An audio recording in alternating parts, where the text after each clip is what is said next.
武田家式武人の末裔は語る。そこでは世界最強の武を受け継げると。草原を旅す祈りの民は紡ぐ。そこには莫大な金銀財宝が眠っていると。それぞれの民がそれぞれの伝説を追い、世界中へと集う。胸に秘めたる夢を追い、新たなる冒険を求めて。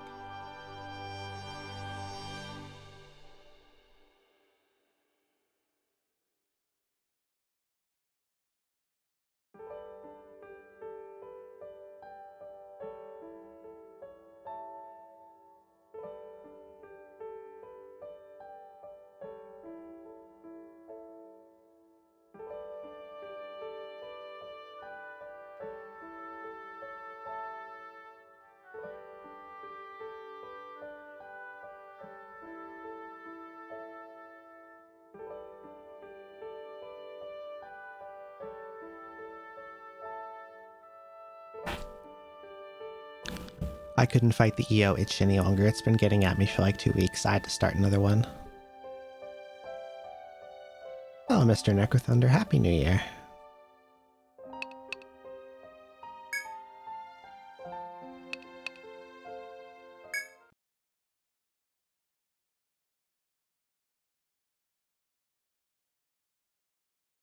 Yeah, I remember. I think I started this a little bit and I was like, week and a half ago. And I was going to fire it up on one stream, and then I realized party creation is really involved and my brain was too small for that at the moment.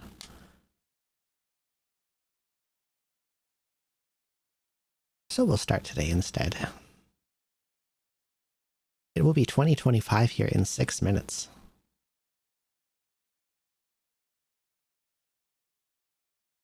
The city of Eurus, heart of the vast continent Arcania, rests at the foot of the mighty Yggdrasil. Deep. Yggdrasil's roots grow deep into the earth, and its branches reach toward the heavens. It has been worshipped since ancient times. How did your roulette go today? I got Gachapon Frenzy, and I rolled Bahamut, which made me mad because it's the wrong dragon. And then I got Muku Frenzy, and I got Snake. That was pretty good.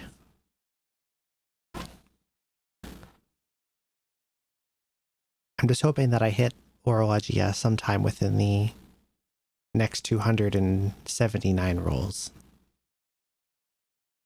And I will zero ticks if I have to. Therefore, by order of the Arcania Council, approaching the Great Tree was forbidden. One day, however, a royal decree was made. Adventurers and explorers of Arcania are hereby summoned to challenge Yggdrasil. From the Earthlanes spread across the land, there came skilled fencers, noble dragoons, strong pugilists, and the harbingers of death. From the Celestians, high in their tower of sorcerers to the north, there came learned warlocks and the mysterious necromancers. From the Therians, deep in their mountain halls, there came rovers of untamed wilds and the warriors known as Maserau. From the Brony, all throughout the southern plains, there came brilliant botanists as well as wise shamans. This one has like aside from picking classes, there's also races.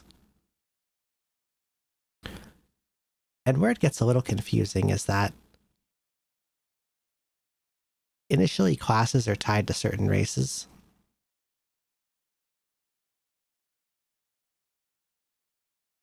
But you can switch them.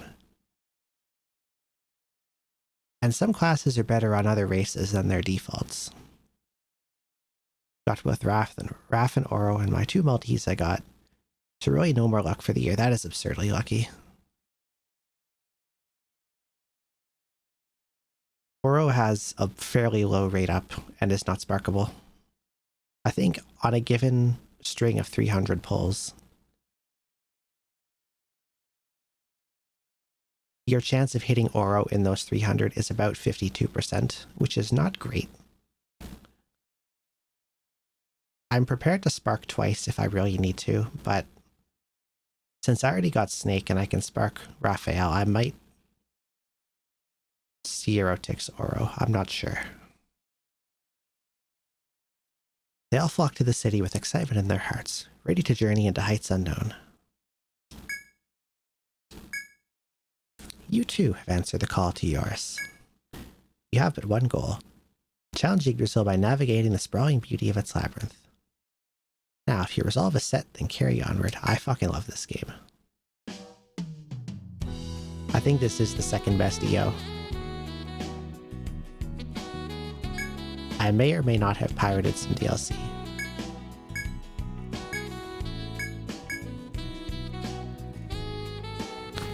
How's my volume? Is this a bit loud? It might be a bit loud. Let's take game volume down a tiny bit.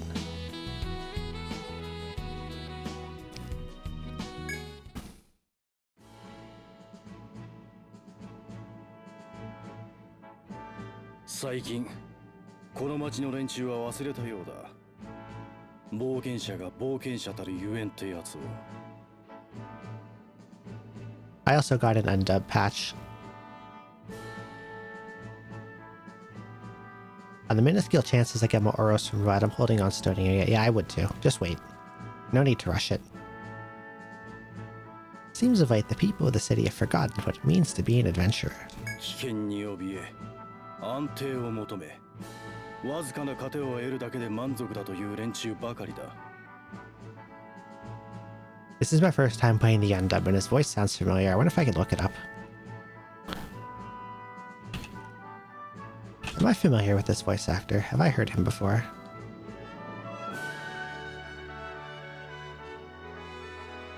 Tomohiro Suboi. What else do you do?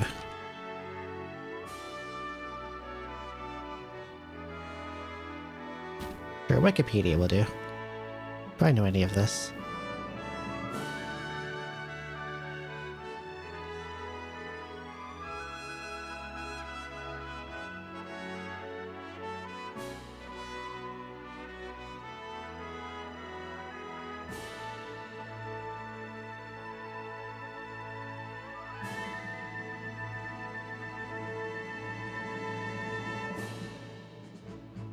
Nope, I have never seen anything or played anything that has this guy in it.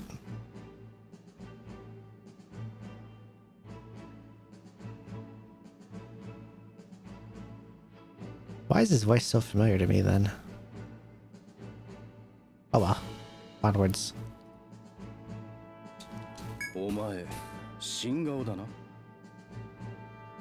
世界中に未知なる樹海に挑む覚悟があるなら、自分でギルドを立ち上げるといい。What theme should I use for my party this time? そして志を共にする仲間を集めるんだ。その気があるなら歓迎しよう。In Etrian 4, I did animals. おっと、そういえば名乗っていなかったな。私の名はエドガー。この冒険者ギルドの長だ。まあ、よろしく頼む。I see they localized his name from Edogar down to Egar. Good old localization. Establish a new guild, absolutely. Your character names and guild name will be viewable to anyone you exchange Street Pass data with. Yeah, you definitely Street Pass a lot of people who play this game when you live in North America.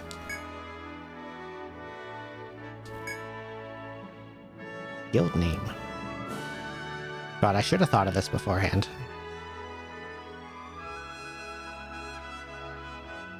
I need a theme.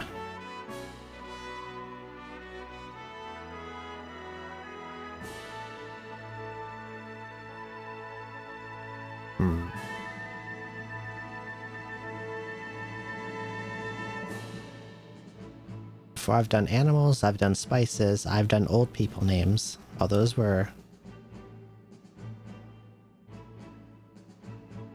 playthroughs have been lost to the incidents, so I could also revisit them.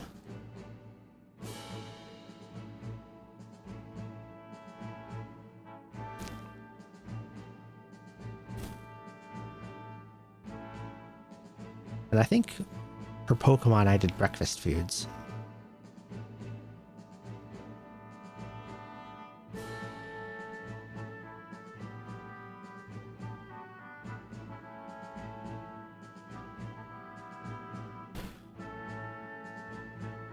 In the past, I've thought of doing a VTubers playthrough where I mod the CGs out with VTuber art, but I don't quite know how to do that yet, so that's off the table for another time. Probably also easier on one of the HD versions on PC rather than one of the 3DS ones.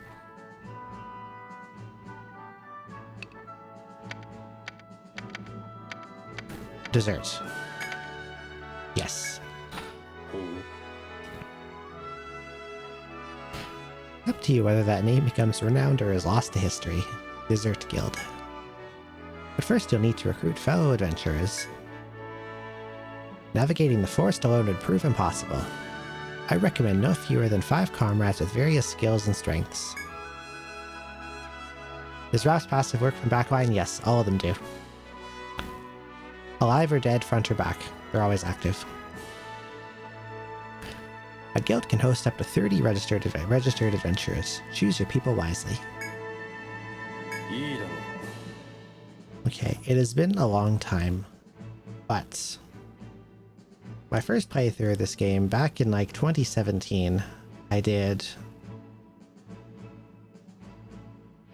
Harbinger, Necromancer, Warlock, Masterau, and what was the other one? Why can't I remember?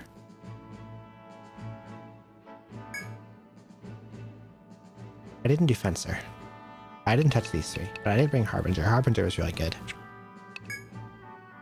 I did Warlock, I did Necromancer.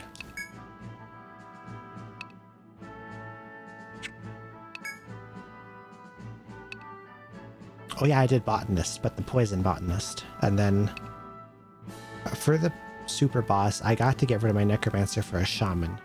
I remember now. Who's texting me? Hang on.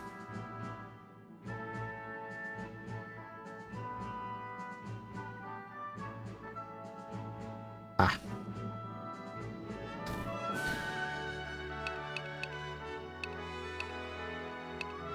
Family wishing me Happy New Year. Happy New Year from Eastern time zone, by the way. So what kind of party do I want this time?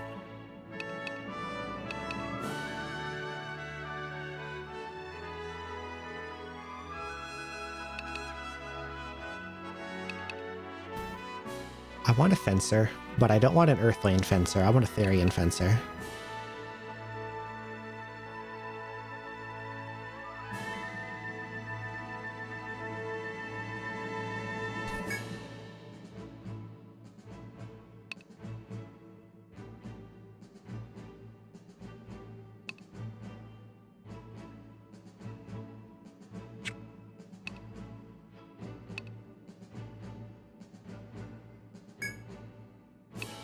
And I think I want a Pugilist.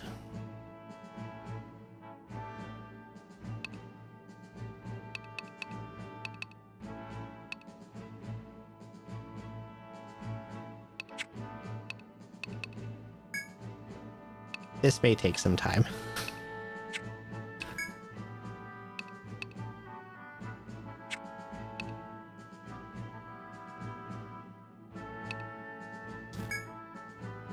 Pugilist first, because I know that's best as Earthlane. Because their high natural luck is good for landing ailments, and they have decent other physical stats otherwise.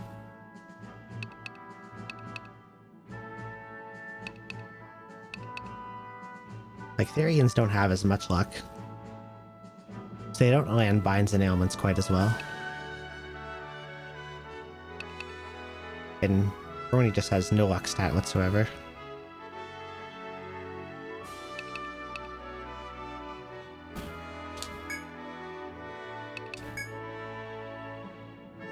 Let's see.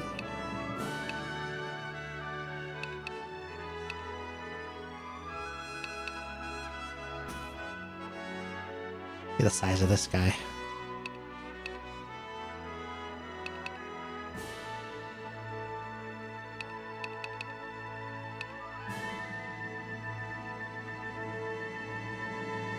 But this girl is cute too. One of these two.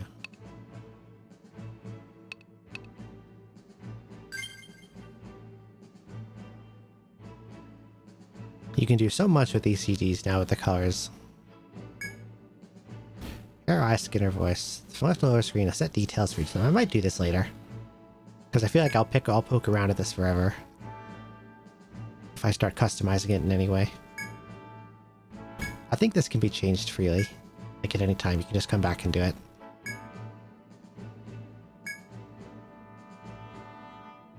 You can even like precisely choose colors with this RGB slider.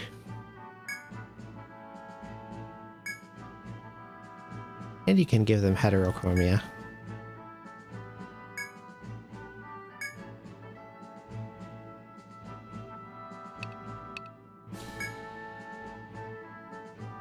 I'm pretty sure it lets you change voice, name, colors freely at any time. I'm gonna call him Bunt. Or Bunt Cake. Because he's a big boy.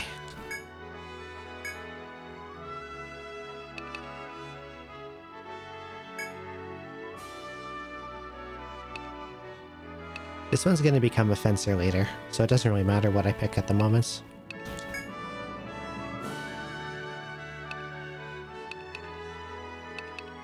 Oh, I like this one.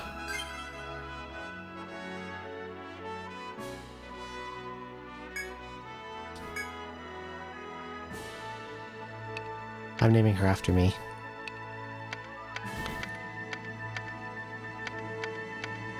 There's just enough spaces.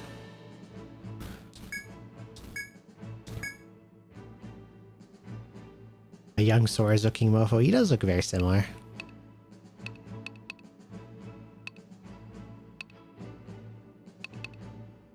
Okay, so I have a binder slash attacker and an attacker.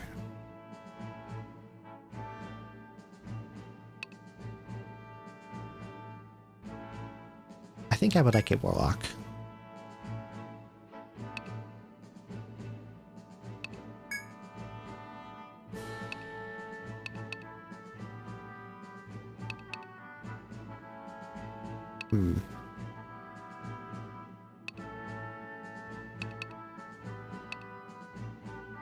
We have either twinks or mommies.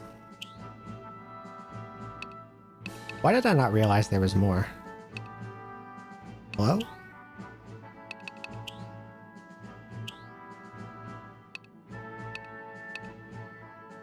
We get more default color sets and then we get these two. I did not realize you could scroll over.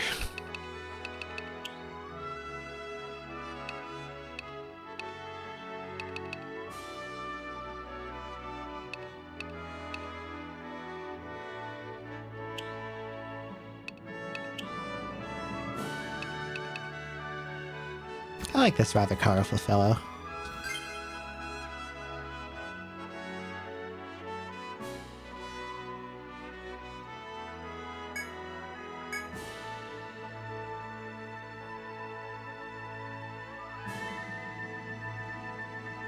I'm trying to think. I'm thinking of a dessert, but I'm having trouble remembering its name. Give me a second.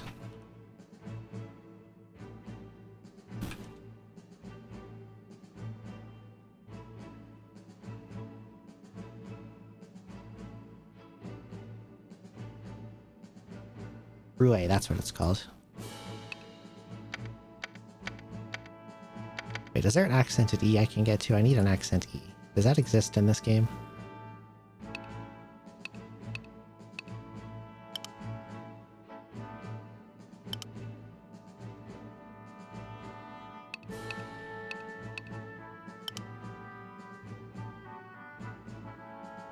All kinds of funny symbols you can stick in names, but no accented E's. Okay, that's fine.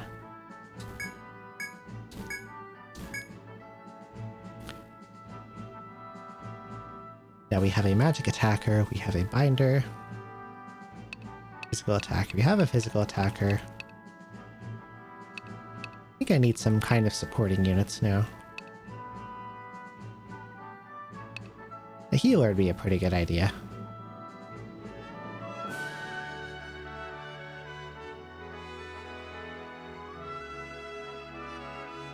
I want to see what Shaman has for, if Shaman has any healing or if I need to go Botanist.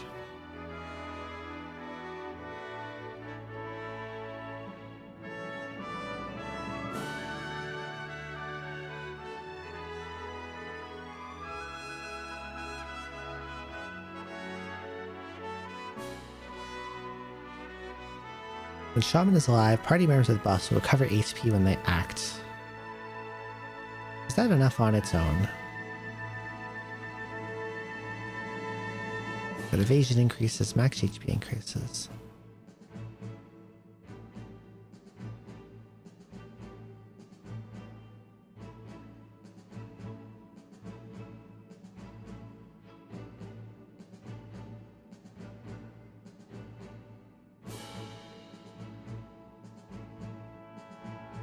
What about the other shaman type? Let's see.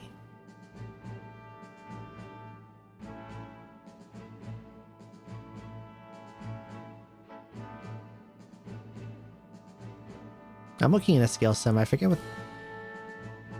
what all the different classes are called, and the skill sim just makes the branch type A or type B.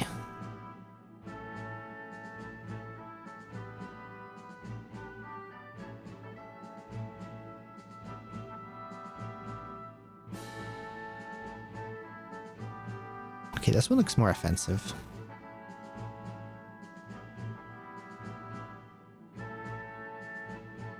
I can see if a type B shaman can work. Why did I press B? No, I'm there. Yeah, I can rename or recolor at any time. Okay. Good to know.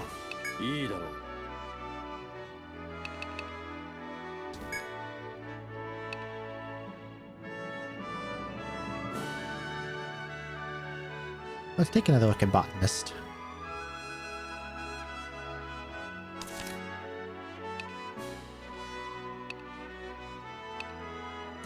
Botanist is basically your 1-1 white mage to medic.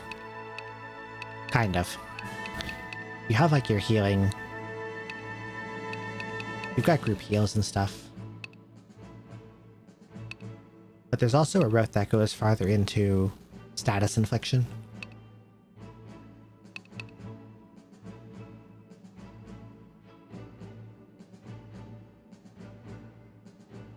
I'm not sure if I want to delve into that or just go full support.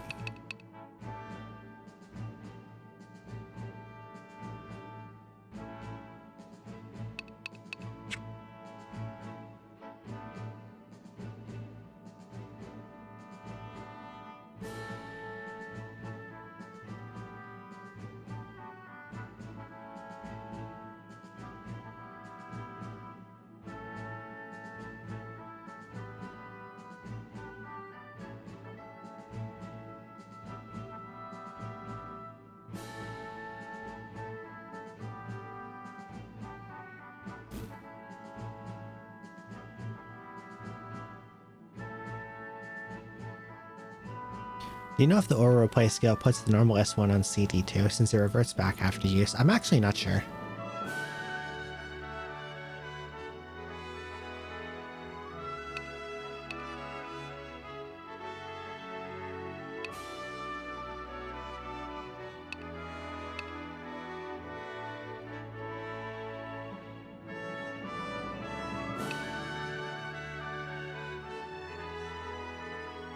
I don't know what I want.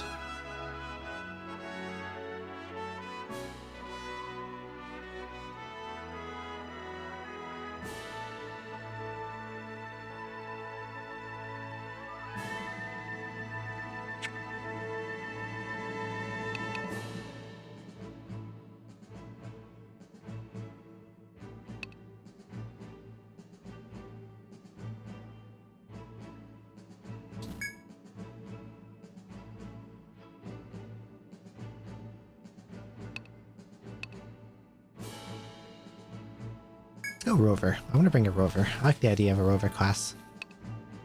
They have a bird and a dog.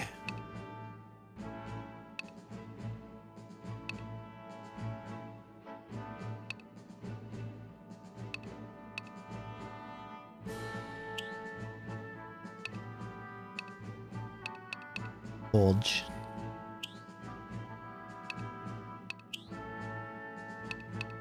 Tummy.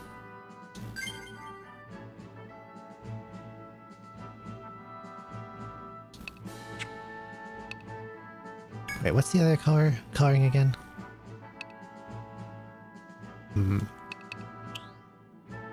I like this hair color. I'll go with this one.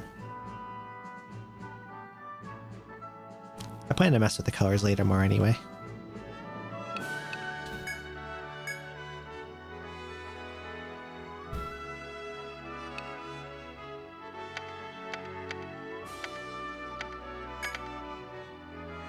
Grape counts as a dessert.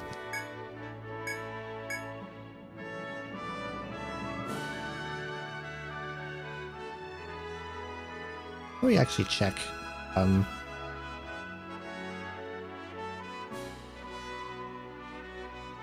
What exactly this class does before I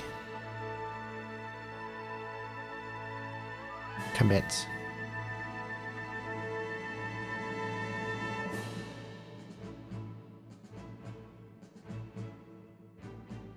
Funny tummy. He said some good tummy. A lot of physical damage. Access to headbind.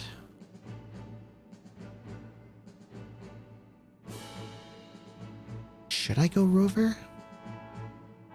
Well, the headbind is on the bird.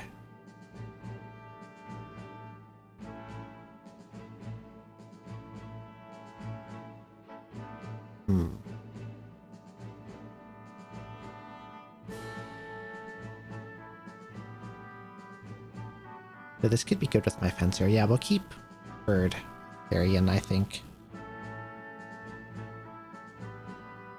I think I'm going to end up changing something about this party later because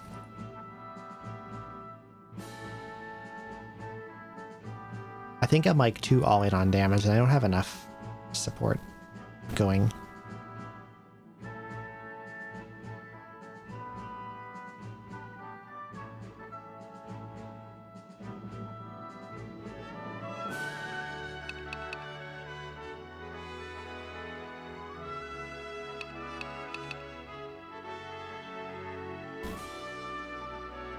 I think my last one has to be either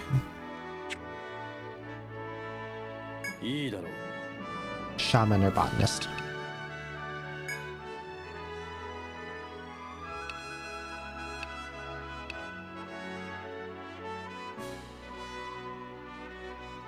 If I want to do the status botanist, you don't want to run with Brony because their luck stat is abysmal and you need luck for status infliction. But either shaman and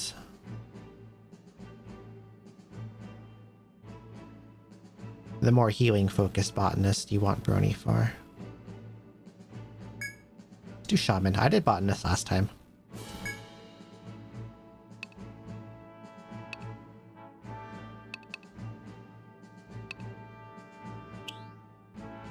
These cute little guys.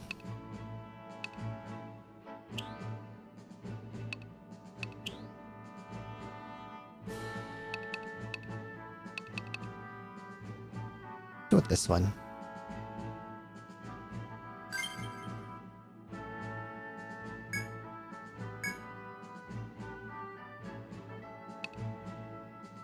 You'll be Cookie, because you are small.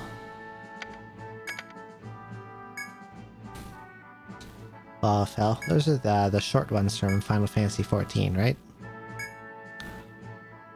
Okay, 5 is enough for now. I don't think I need to make more. There's a pretty good chance I'll end up retiring something into something else later on. But for now, this is good. I think I also need to reformation them.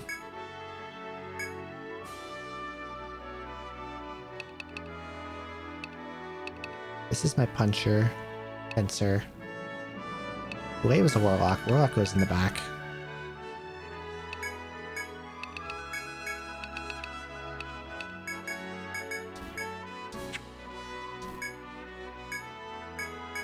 No, that's right.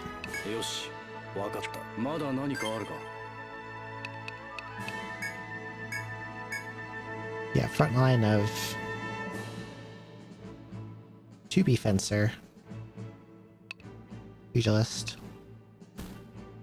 Warlock for magic damage, for support. This is damage and binds. So I'm pretty heavy on binds, but I don't have a lot of status infliction. Hopefully that won't be a problem.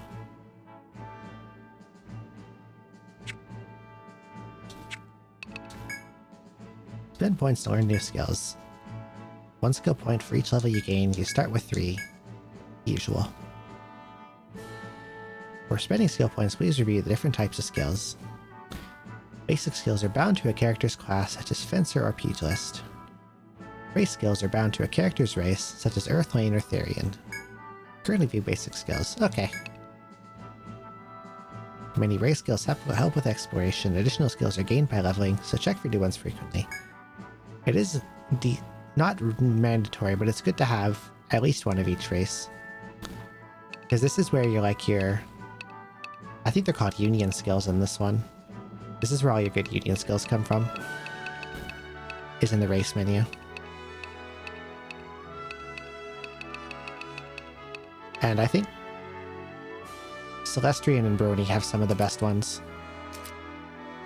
Like... Where was that one? Where is it? Chain Blast. This skill is busted. It has extremely high infliction rates.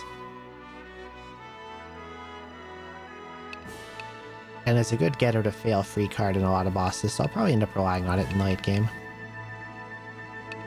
No, I'm not done. We're not ready yet.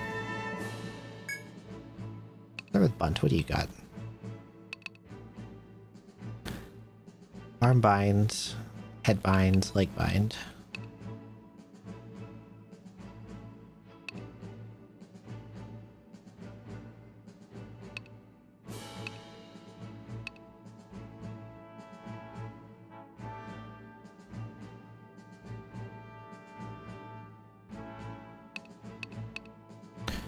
Curious, what are... I never actually looked. What else does Pugilist get, like, in their specializations later?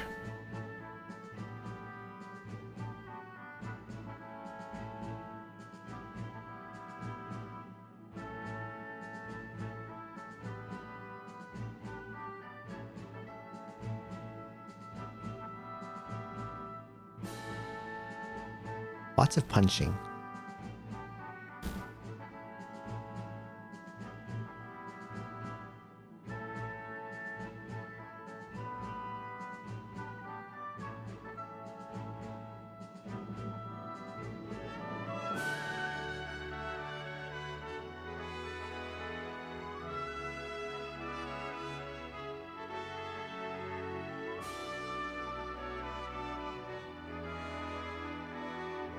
I see, okay.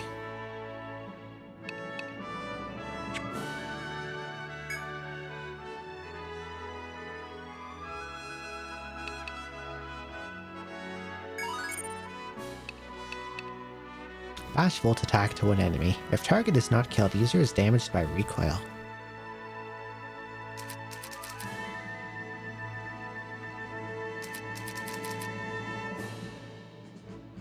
How threatening does this get at high level?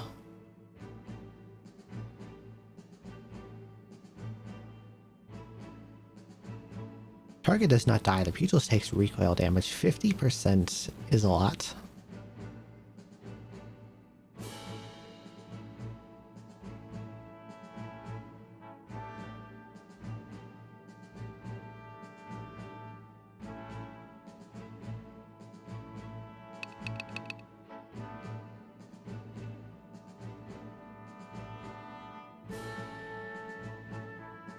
Okay, Brawl Mastery level 1 gives you 2% attack increase. Physical attack gives 4. That's not really a lot.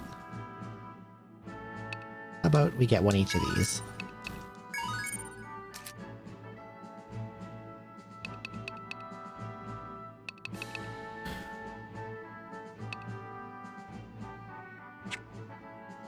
I don't think it'll let me rest into...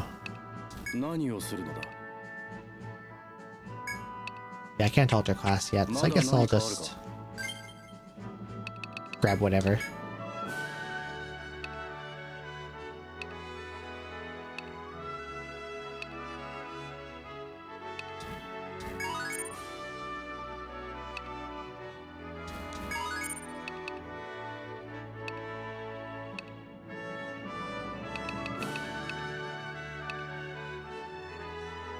Okay.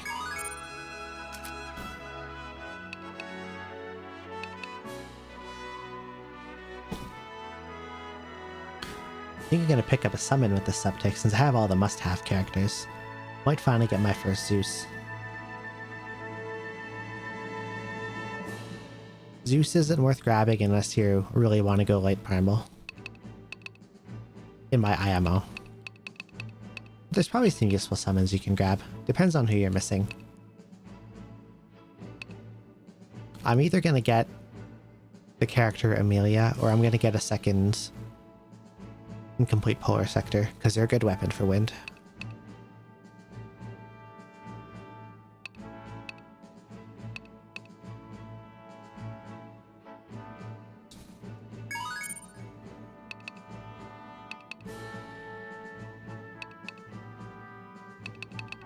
Infinite Polar Sector, it's a weapon. Or Incomplete Polar Sector. It's on Noir. It is a straight upgrade to Destiny Knuckles. However, it's also not impossible that Spartan Wind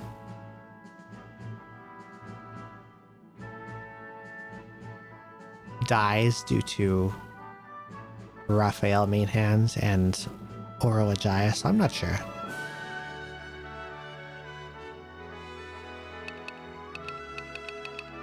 Wind's longer burst rotation consists of running main Spartan, and you main hand your Dark Opus with the Falsehood key.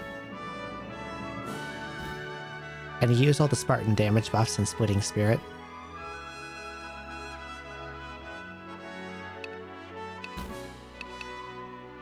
And Spartan kind of goes in on enmity, which works well with either Destiny Knuckles or Noir's weapon.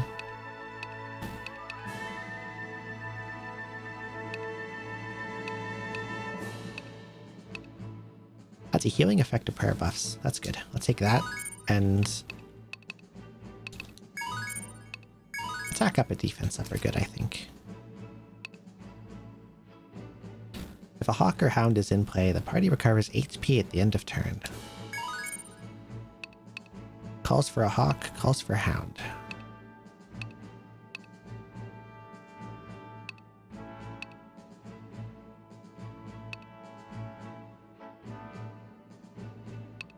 I guess what I'm wondering is, can I have Hawk and Hound both out at the same time, or can I only have one?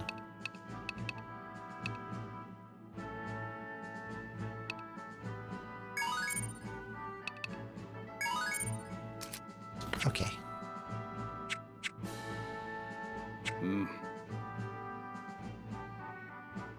See that you found 5 brave souls to follow you into the labyrinth. Good. When you leave here, the curtain will rise on your life's greatest journey. Your first stop should be the council hall.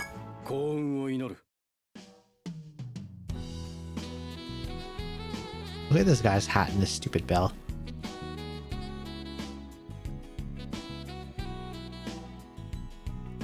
The character herself is not that valuable, especially if you have Yukata Vania from last summer. But her weapon is pretty strong.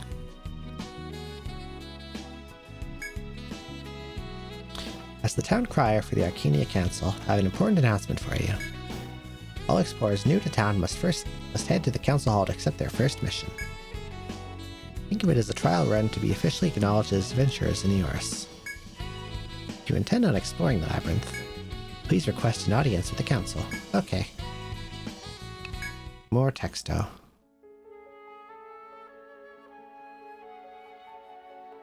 Oh yeah, I forgot about this cute guy. この大陸に住む4つの種族の代表が集い、世界中を見守るために発足した機関だ。Usually your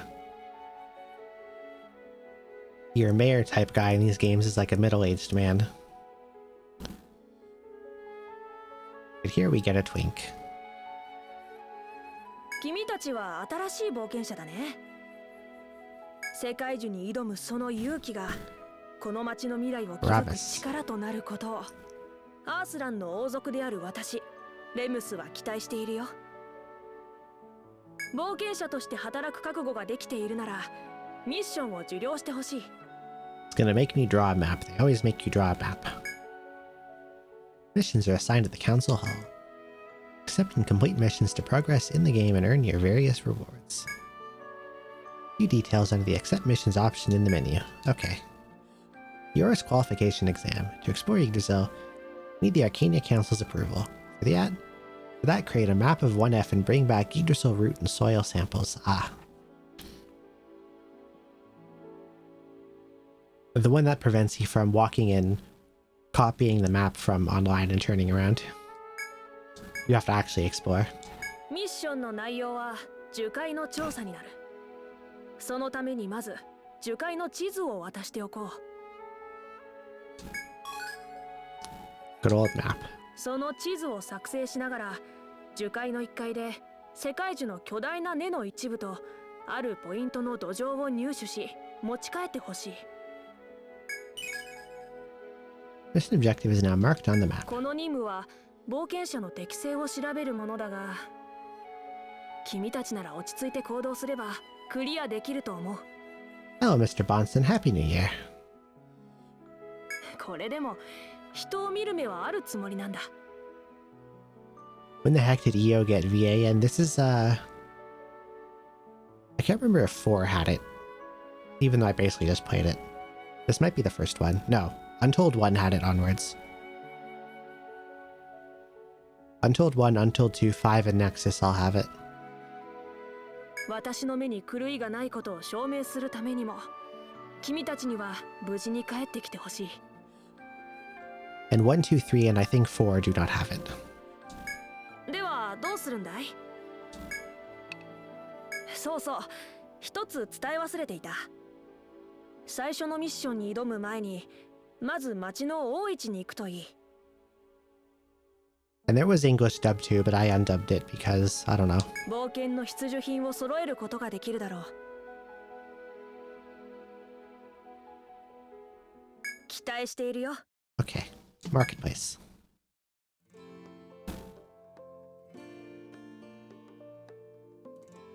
いらっしゃいま Look at this little guy. せ。あれ、初めて見るお客さんだ。ようこそ。オイラはここの店主でブラニー族のセリクって言うんだ。 Curious again if I know any of these VAs. Sierra Carte. True. True, actually.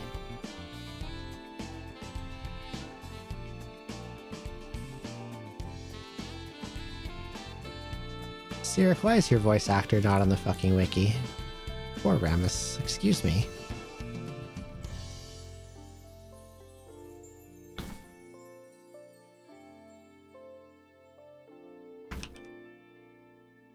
Aki Kaneda, what do you do? Do I know you from anything?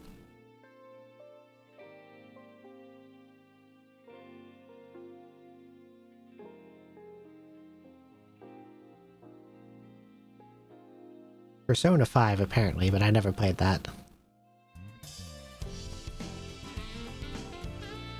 What about Ramus?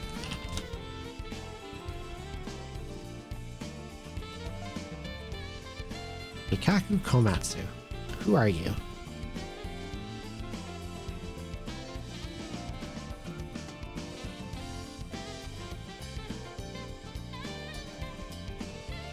A lot of Yukio, apparently.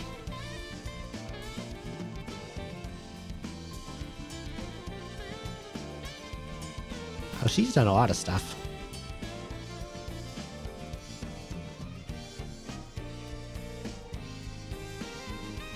Classic Memories, Nisekoi. Tales is Estria.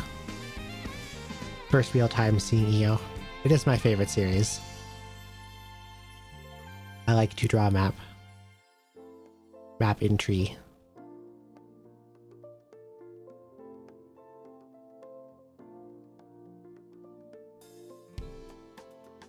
Oh, the person who does Ramus's voice is in a Kantai collection. Does Akitsushima and Teruzuki.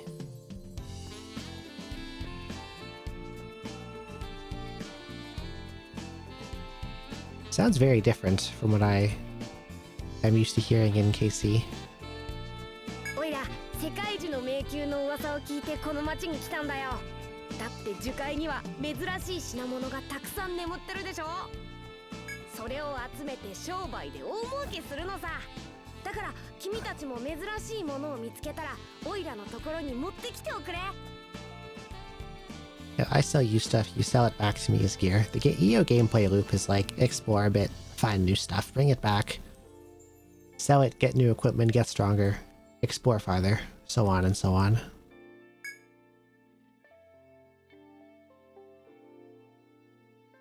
I find it pretty satisfying. Purchase weapons, armor, and other items from Sirik, the traveling brony merchant. Increase the number and kinds of items in stock by selling the materials found in the labyrinth. I quickly sell several items by selecting sell items Y button. Yep. Check your party by pressing the L and R buttons or sliding across a portrait on a touchscreen. Okay.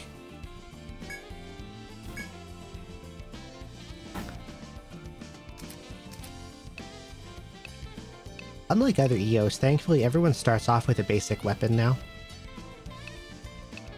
In the other ones, previously from here, everyone would always start with a dagger.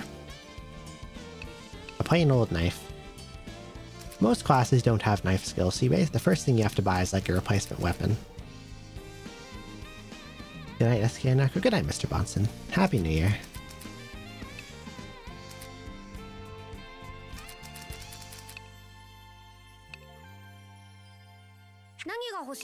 I guess filling out armor slots would be a good idea, especially on the front line.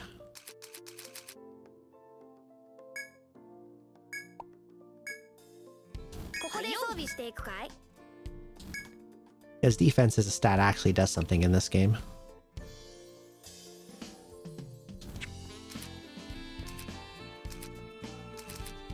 Up from being borderline useless in the first 4, especially 3 and 4.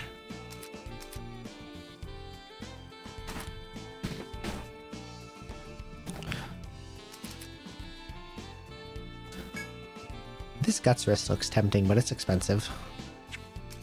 Let's get yarn gloves. For you two.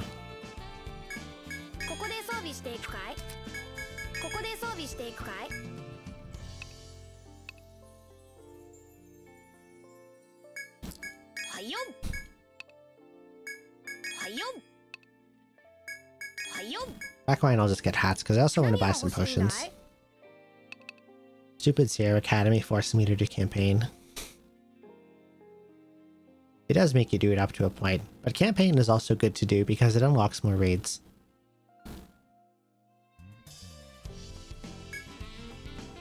Okay, we want some of these. And I'm broke. Spent all my money. Book a room at the inn before heading into the forest. Around here, I'd recommend Janetta's Inn. Okay. I'll poke my head in and save.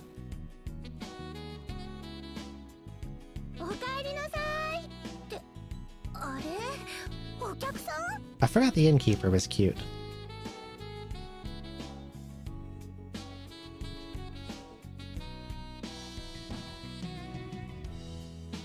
Sakura Nakamura.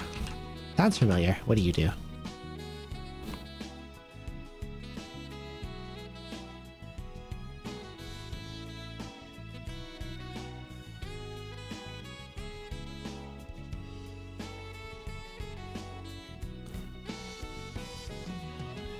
Shin Megami Tensei, Azure Lane, High School Fleet. This game, of course. Street Fighter, apparently. Well, she was the spider lady in Monster Musume. Don't tell Mr. Richard that. He will get excited.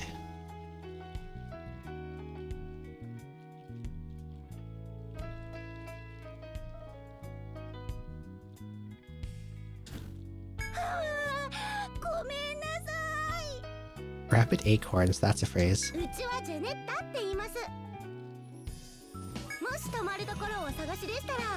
当宿のご利用をご検討くださいね。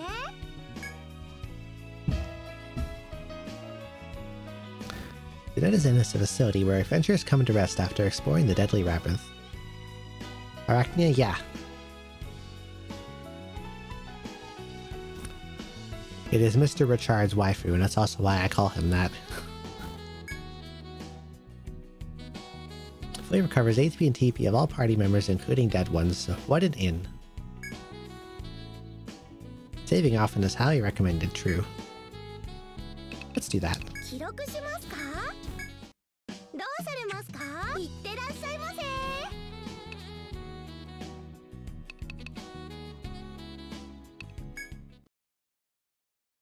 Tutelary Forest. Let's go.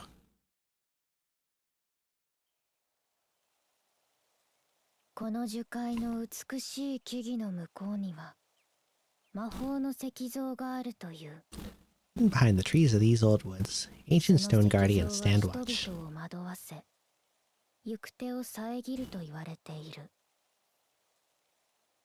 今日もまた樹海へ挑む冒険者たちの前に、物言わぬ小さな石像たちが立ちふさがる。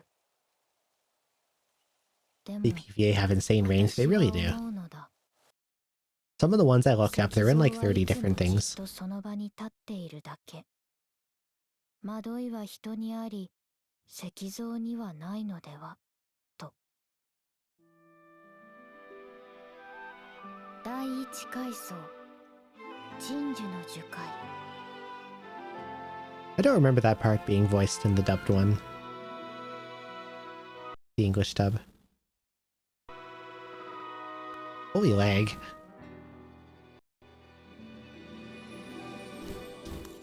Okay.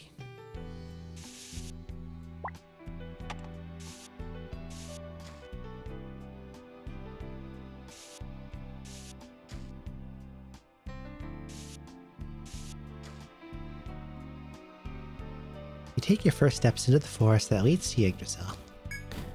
Unfamiliar flora surrounds you, and crystal clear spring water carves its way through the thick vegetation. Immediately notice the forest's crisp, clean air. A stark contrast from the cities. Don't forget, though, danger lurks within this forest. Fortunately, there are assets available to help you cope with these dangers. As you have some skill at adventuring, 3 points should be available to you. I already spent them. Spend them on skills useful in the labyrinth. Open the main menu with the Y button. Select custom to allocate skill points, but think carefully before doing so. 2 categories of skills, if we already went over that. Class skills determined by the specialization you chose. Race skills help out with exploration. Okay. Every skill is useful in its own way, debatable. So give your selection thought as to pick which skills to learn next. So then hesitate no longer to begin your adventure in this lush green forest. I will, thank you.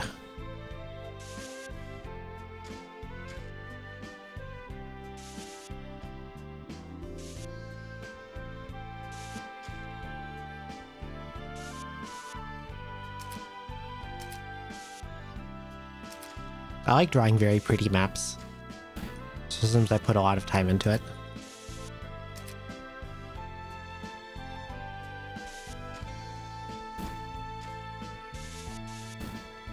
Very pretty and very complete maps.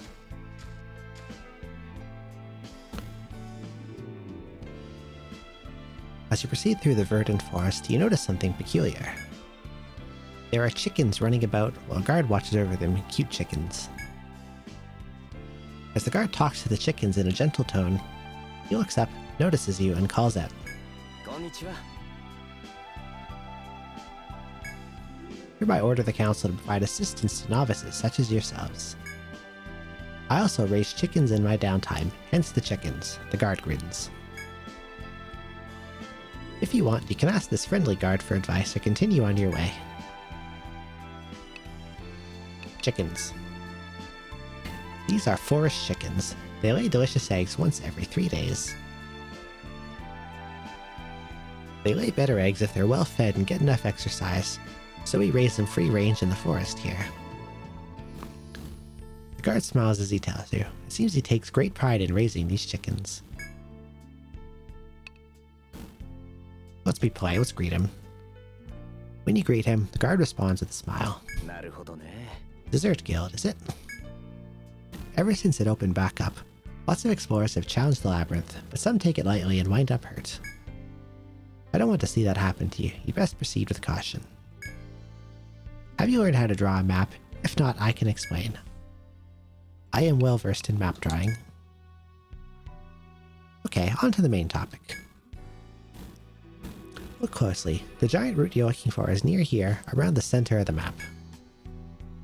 You'll find the soil you need in the northwest. The guard marks your map in both locations. How useful. That's all the advice I've got for you. The rest is up to your skills and luck. Something is stuck in my eye right now. Hang on.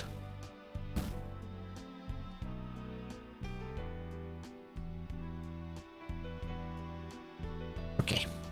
Better, hopefully. Nope, not better. What is in my goddamn eye right now?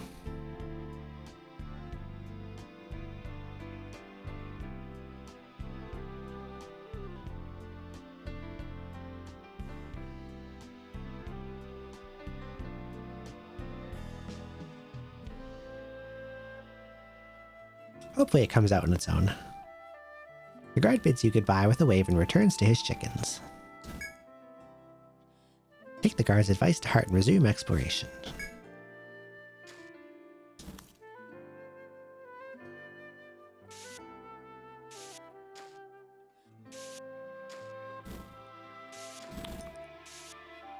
Water.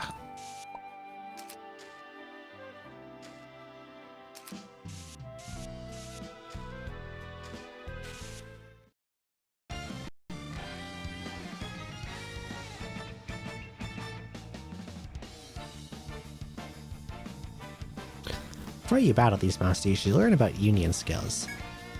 Union skills are powerful actions that involve several members of your party working together. To activate a union skill, the person who activates the skill needs a union gauge that is 100% filled. When their union gauge is at 100%, and you select the union skill command, a list of skills will be displayed. The number on the far right indicates the number of teammates required to perform the union skill. For example, double attack has a 2 next to it. That means you'll need one other teammate in addition to the person activating the skill to execute it. Once you select the appropriate amount of people, the skill will be ready for use, and the person who activated it will act. The person who activates a union skill can still perform a different action too. Gauge your battle situation accordingly, and activate union skills wisely to control the tide of battle in your favor. Okay. Rabbit Acorn, Air Squirrel.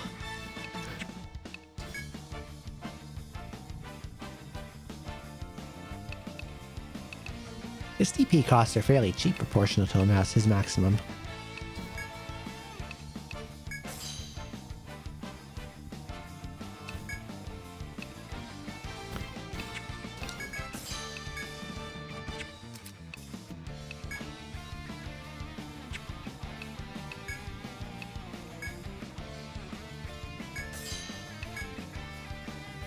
Those, on the other hand, are very expensive.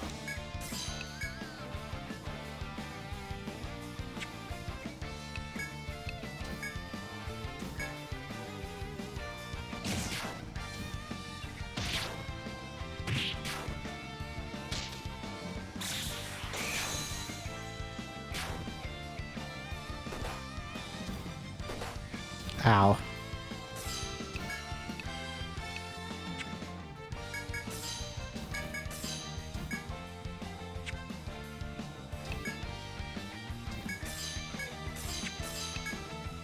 So this boy America.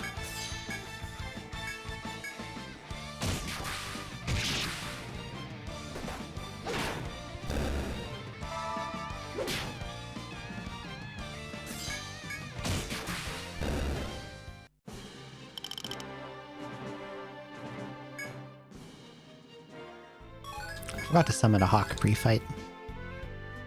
Now that you fought your first fight, there's one more thing to note. Beyond double attack, which you already know, there are other union skills you can unlock by allocating skill points. Additional union skills differ depending on race. Be sure to review the union skills details to pick the ones that best suit your style. Okay. You've got all this down, then you're good to go.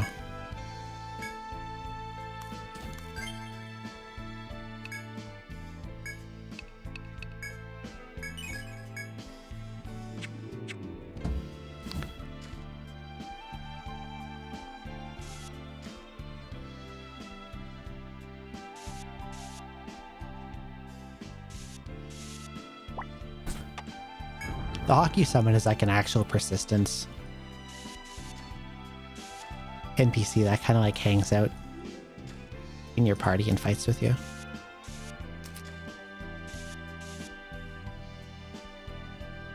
As you wander through the forest and wonder of its beautiful water and trees, you notice a mound of uneven ground. Shiny. On closer inspection, you realize you're peering at a spot that shows signs of having been mined multiple times for ores. Mining these spots yourself will yield useful materials that help during your future exploration. You can see what materials are there now, or ignore them and focus on the mission. Minerals can be harvested at mine points. There are also chop points, where wood can be cut, and take points, where herbs and other materials can be gathered.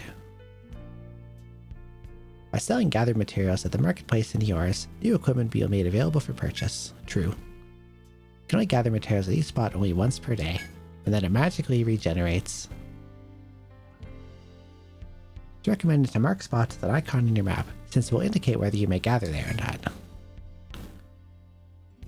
Learning race skills such as take and forge skills will yield better results. You might also find rare materials, but you need to learn specific skills to do that. Okay. Fantastic.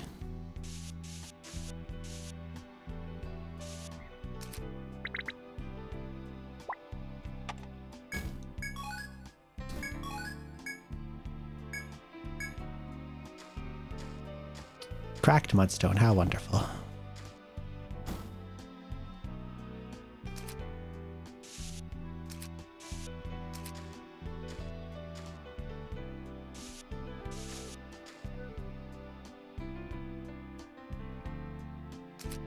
Already. Probably not going to let me go up there because I've not done my map.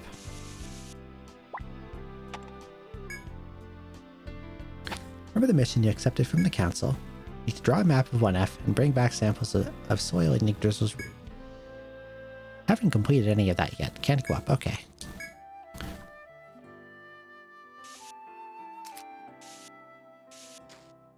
Railroaded away from 2F.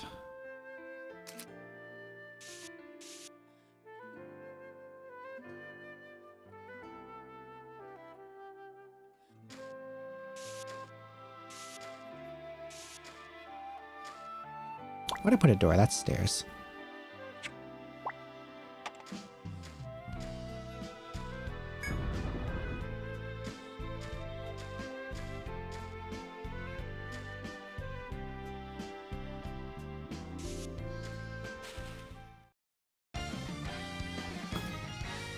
Oh, there's a wiggly boy back there.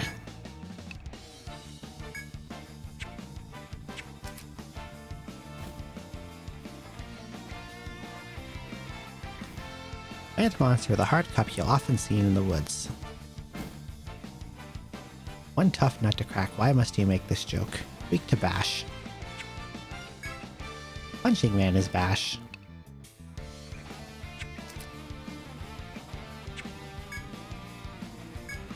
Doesn't have any skills, but Armbind will lower its attack at least.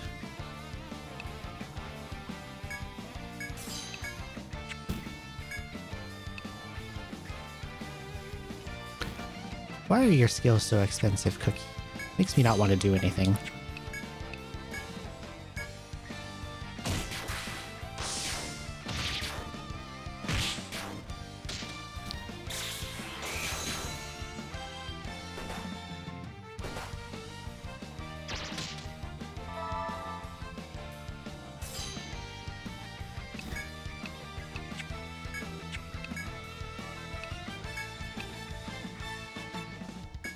second battle where enemies are already hitting me with status effects.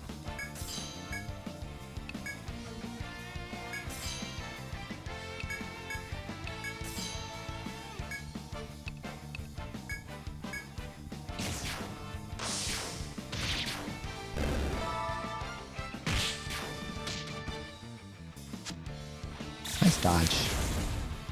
Wow, that did no damage.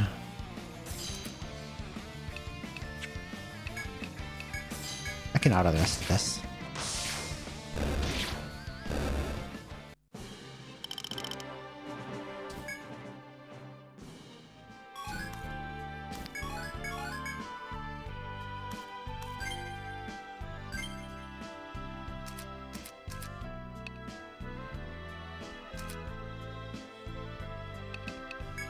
Let's speed things up a little bit. Animations, fast. Auto battle, hyper. A button skip, hyper. Try that for now.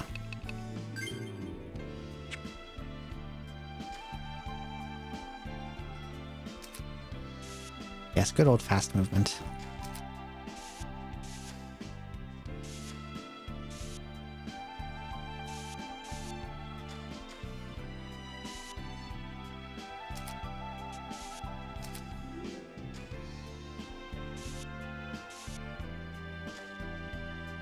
Another mind point. Mossy ore.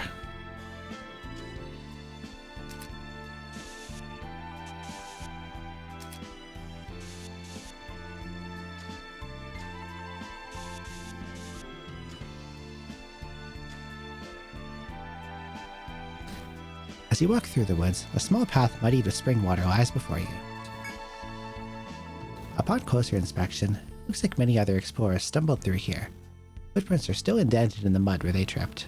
Clumsy. A quick glance around reveals a long, thin branch left on the side of the muddy path. Using this branch like a staff might help you traverse the muck without tripping. But putting your full weight on the stick might break it, causing you to tumble into the mud. You must decide how to carry on from here. Life's most difficult decisions. I'm not going to use the stick. It's a shitty stick. Such a thin twig can't be trusted, so you step out onto the muddy path with nothing in hand.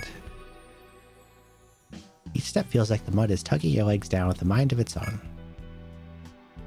Move cautiously, but Cookie trips and falls face first into the muck. Ah! They slam their head on a half-hidden rock.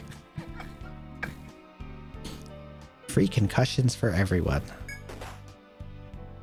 10 hull damage. Cross over the other side. I think I get EXP out of this. It goes to show that monsters aren't the only dangers in the forest. Everything in this place is out to kill you. Decide to be more cautious as you continue on your journey.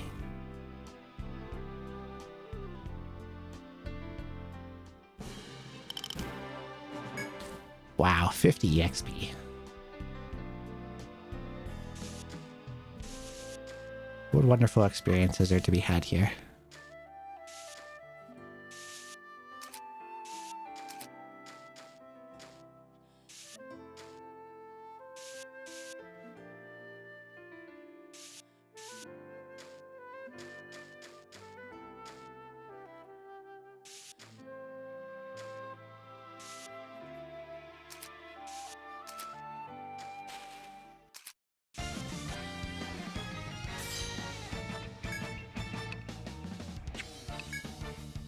Punch.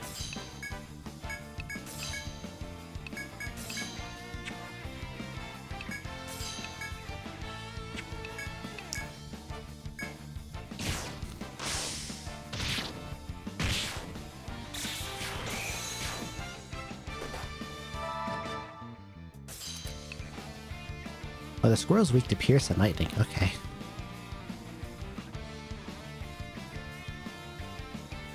When this balloon-shaped rodent's legs are sealed, it can't use its special aerial drop attack. Good to know.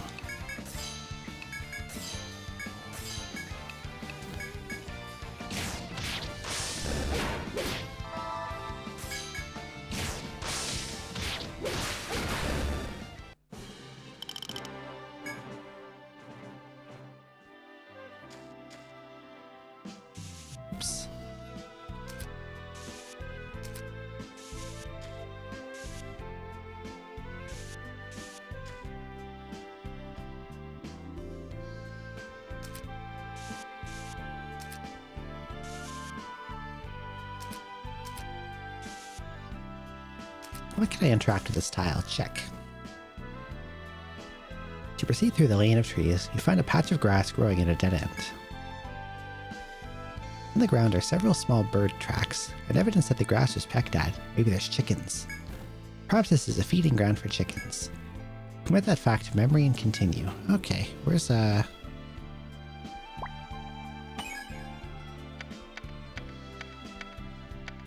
chickens.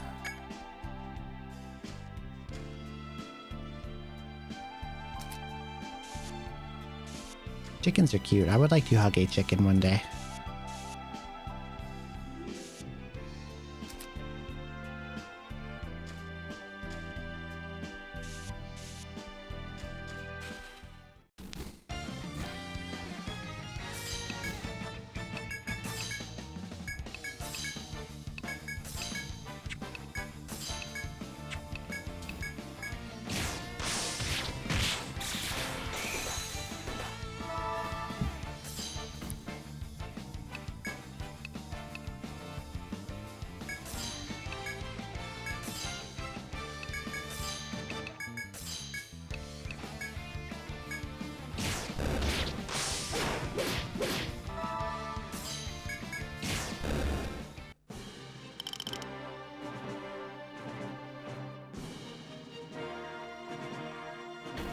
Cracked nut.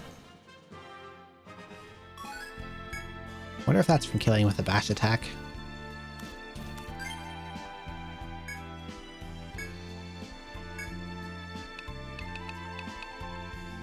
Cracked acorn shell. The seed inside can be pressed to extract a well-burning oil.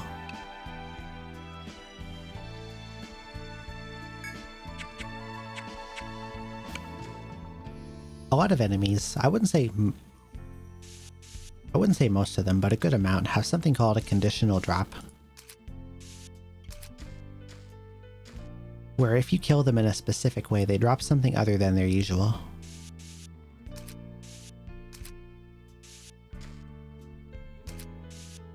Most cases it's like, kill with a certain type of damage, or kill while they're inflicted with this status effect or bind.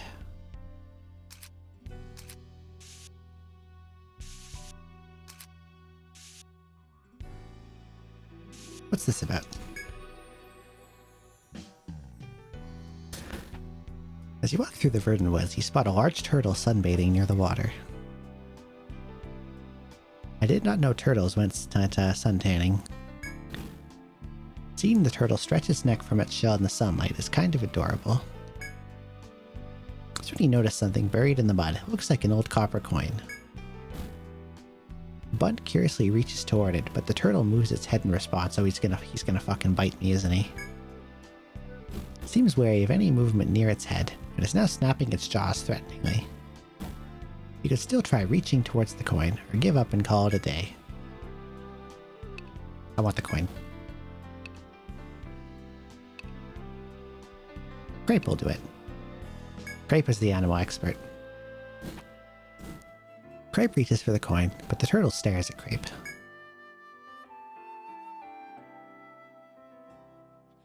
A decision for the ages, for sure. The right from the left will go straight. Grape reaches straight for it, but even a turtle could see that one coming. Turtle clamps down on some fingers. That is a lot of damage for a finger-biting turtle. Why does that do 20? While Grape hollers in pain, the turtle gives a condescending smirk. Let's try that again. Left. There, Grape shouts aloud while moving their hand to the left.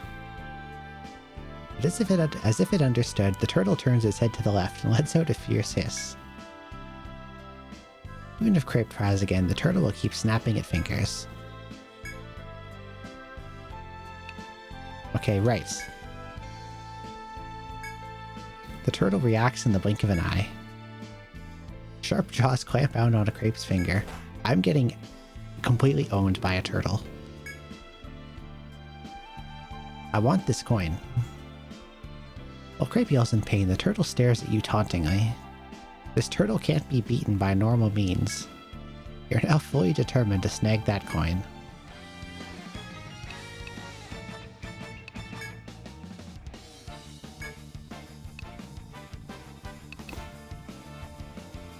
Feint right and grab from left. Feint left and grab from right. Can't we just move the turtle? There's no use losing your cool in the heat of battle. Crepe stops and takes a breather. Twin Brule speaks up. Can't we just move the turtle? You can go along with this bright idea. You can keep trying the other way. Let's move the turtle. Brule picks up the turtle by its shell and gently sets it back down on a nearby rock. The turtle shakes its head in surprise, but soon goes back to basking in the sunshine. Before your eyes lies a single coin twinkling from within the mud. Crepe reaches out and picks it up, with broken and mangled fingers apparently. Mountain Copper. This coin, called a Mountain Copper, is used to this day as Therian currency. Overcome by an inexplicable sense of defeat, you pocket the coin and continue exploring. I went through a lot for probably what's like 10 Entel worth of coin.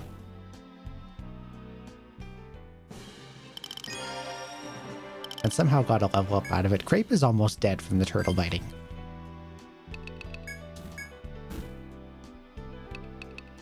Okay, let's get... When losing HP, may retaliate at random enemy with an equipped weapon.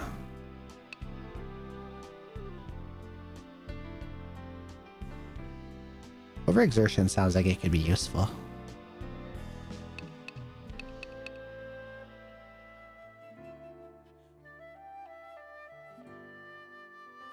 May fall with bind skill, that sounds good.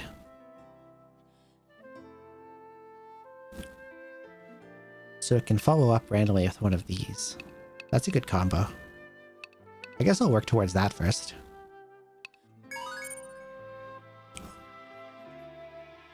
In order of bind usefulness, usually it's arm. Arm gets the most application, and then head, and then leg. Because arm, on top of blocking arm-based attacks, it also lowers their physical attack bar by half.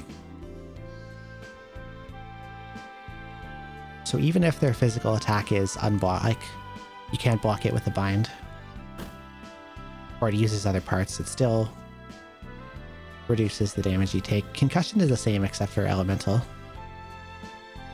If they're headbound, their magic damage is cut by half, and their magic defense drops. And leg bind disables tail-based attacks, leg-based attacks, and it keeps them from evading. Everything starts hitting them. It's another form of status effect, basically. What do we got here? Lowers encounter rate, prevents 4 damage, raises preemptive strike chance. That could be good.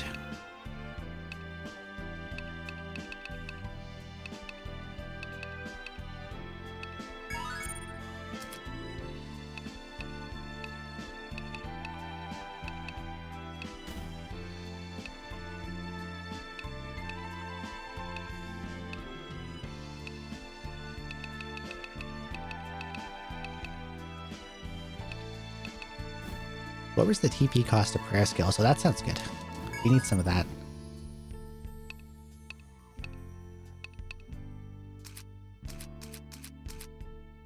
But TP cost doesn't drop until level 5.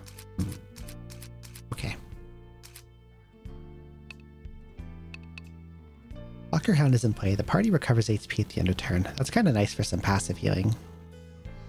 Scales off Wisdom.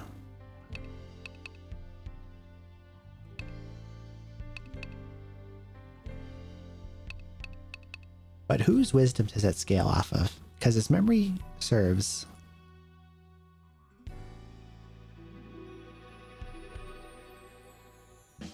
the animals have their own stats.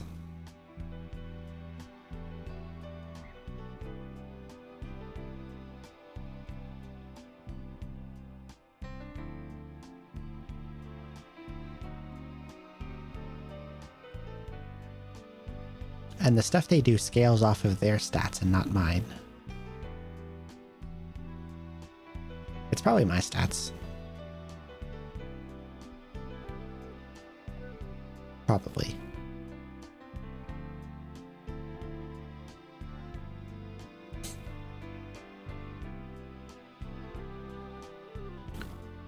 Because I'm wondering if it's like... I want to know what scales off my stats and what scales off the animals. Because if it's like...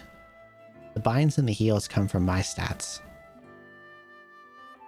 then I probably should have gone Earthlane and not Therian.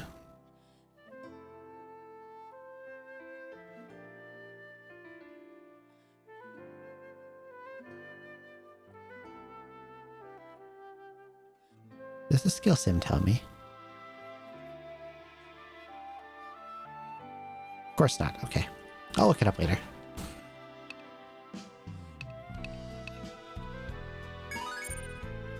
Raise Hawk stats for now.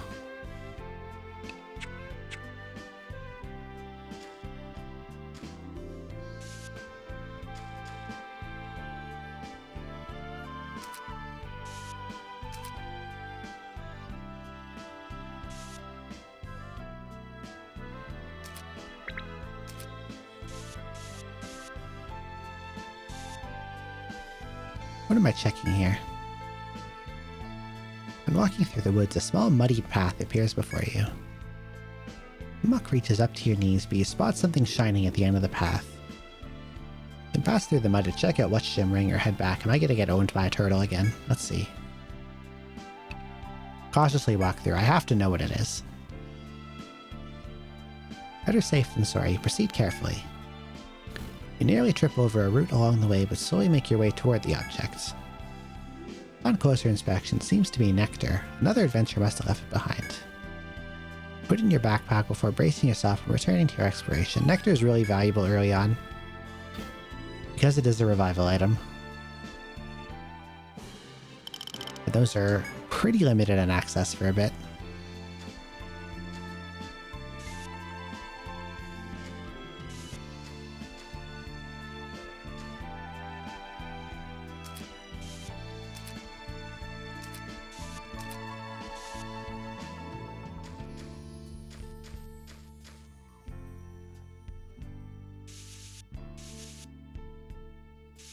Can we go this way?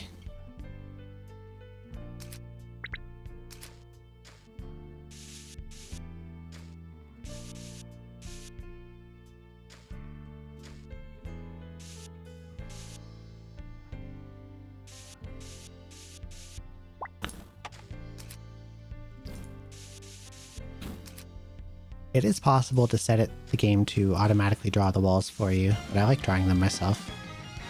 Because I'm a fucking weirdo.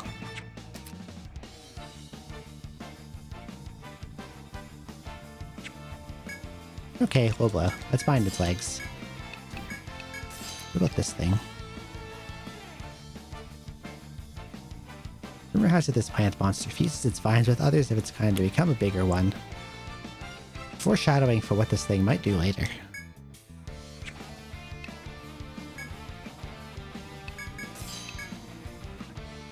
Oh, it did drop the TP cost by 1.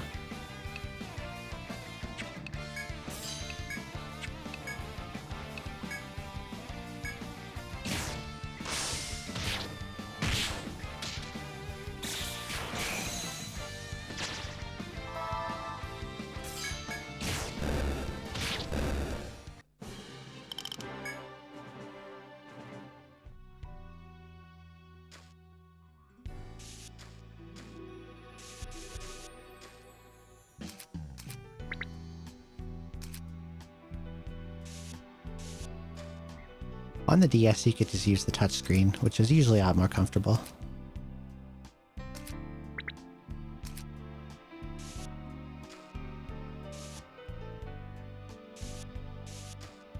But this works too.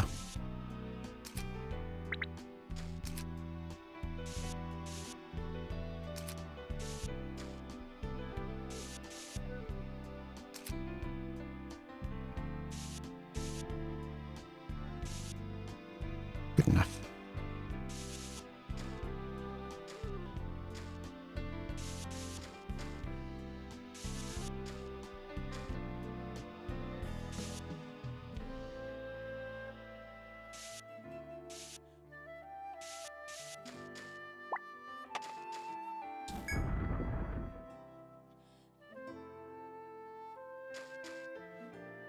This just connects with itself.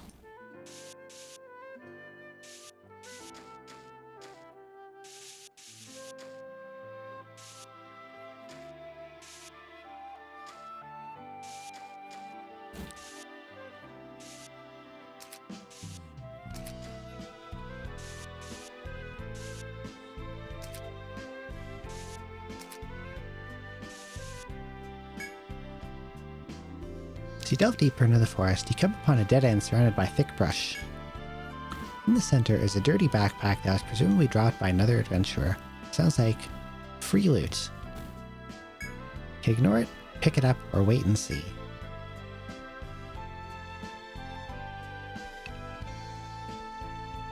Observing sounds like a good idea because it probably kills me. Or will it try to?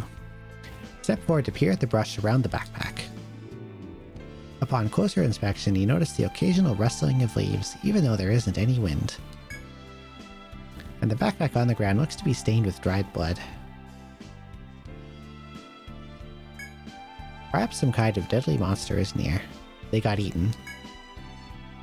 These observations you mind, you must decide what to do next. What if I observe again? I can't.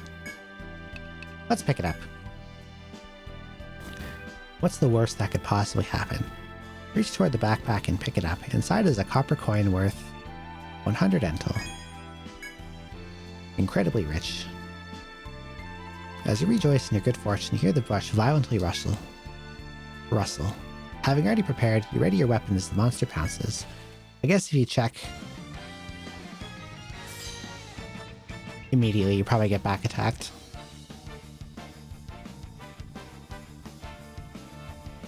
Another free run mimic. Good emote. Okay, that dog has some big chompers. Let's punch it in the head.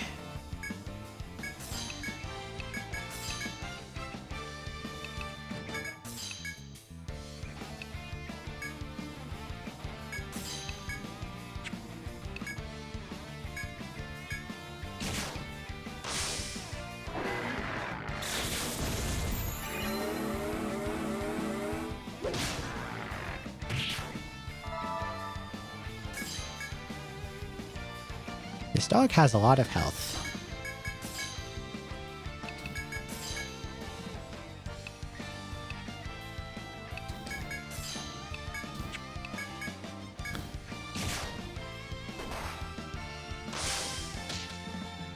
$72 damage?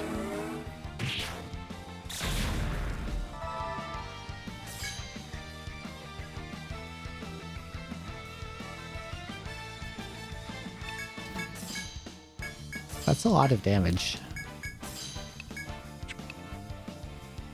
I don't have anyone that can take that and survive. So let's, it's probably a good time to use the Union skill.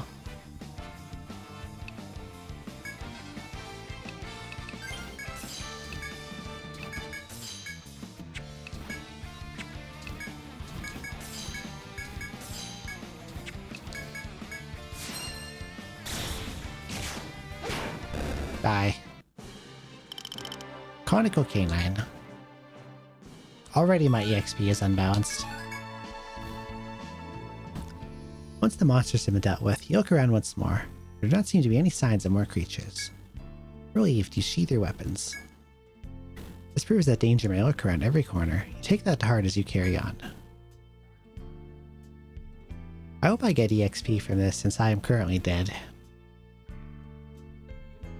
Because you were vigilant instead of running to loot, you're ready to stave off a monstrous ambush. Reminds me of PoE, where like you'll kill an enemy, and then it'll drop something good and you'll run to pick it up, but it has some bullshit on death effect that explodes and kills you. Big fan of that. Okay, well since I'm dead, I should probably get the hell out of here. Unfortunately, I am quite far in and have a long walk back. So I hope I can get out of here with the dead guy in tow. What if I just run away?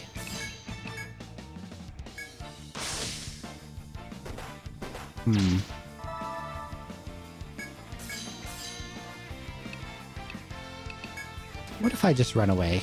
Take two. There we go. Run for the exit.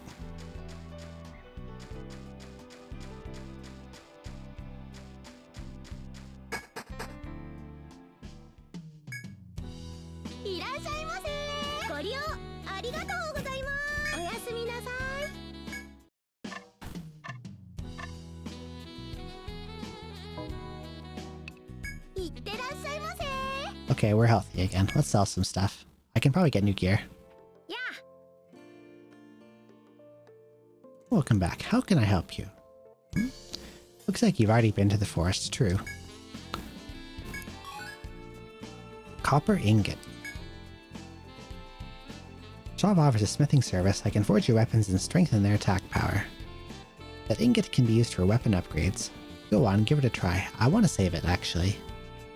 If you don't have any ingots, you can use the materials needed to forge that weapon instead. Keep track of the materials you bring me, so feel free to sell off whatever you find. Okay. Weapons bought from Sirik can be upgraded. Strengthening adds value, like Dagger +1, which can be increased to a maximum of +5. Weapons with a +5 modifier can be recycled. Recycling turns a +5 weapon into materials like copper shards. Gather 10 such shards to form a copper ingot and strengthen a new weapon. Strengthening new weapons and recycling old ones is key to gaining an advantage in combat. From what I remember, the best way to go about this was to save your ingots for stuff that needs rare items to forge.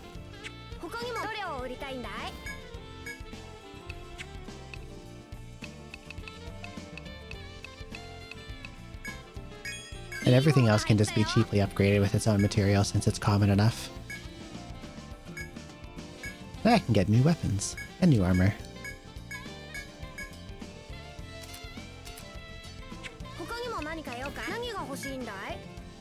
Okay.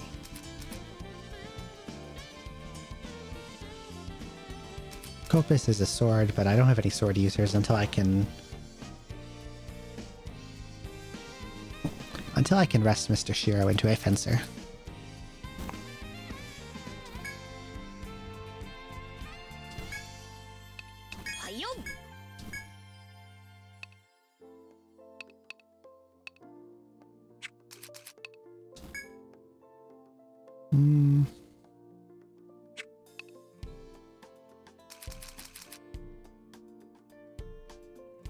I forgot warlocks were allowed to use guns, but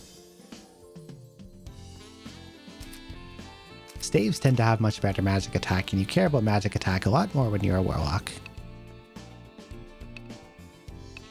And I don't think Shaman cares about attack at all. Maybe they could have a bow for, like, in case you use the attack command, but you could probably just go all in on whatever gives you the most defensive stats. Or TP.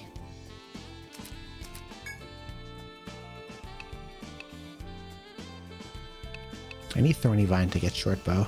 Probably not worth getting like a slightly better bow if I can get this at some point. I'll just buy armor.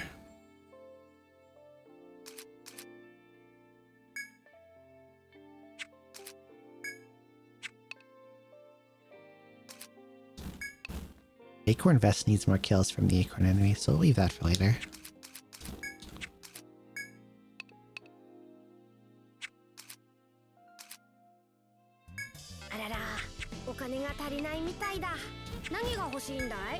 Let's get some more Medica. This is fine for now.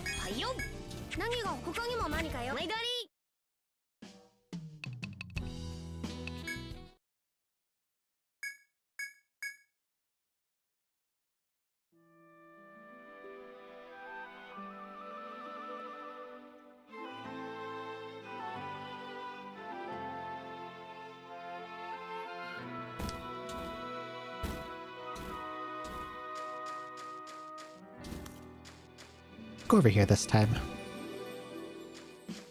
Ah, the good old sealed door.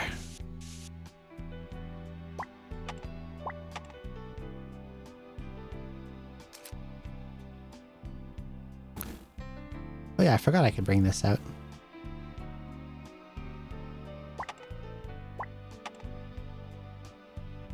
I think everything is represented here, so I don't really feel a need to move this around any.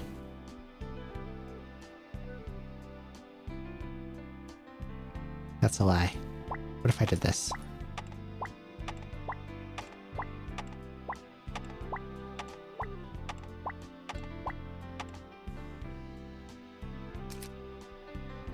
And it fits on less spaces. It's like a little drawer you can drag out.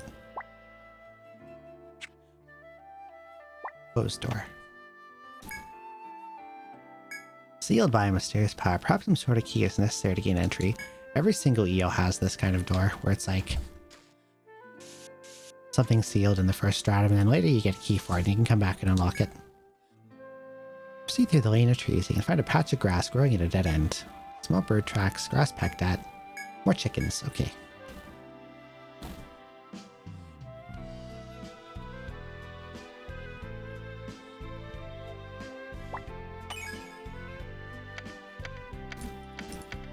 Chimkin. What about this one? Oh, also Chimkin.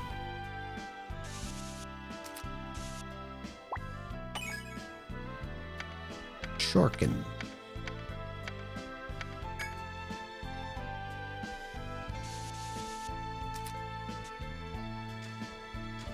Okay, you can go away now. Mr. Icon Drawer.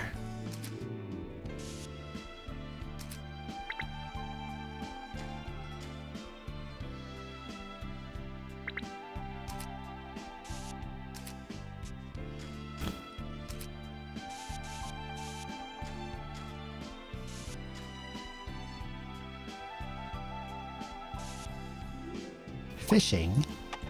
Oh yeah. Should be able to fish here. Unfortunately, none of you are skilled at fishing. Damn. Someone will need their fishing skill developed.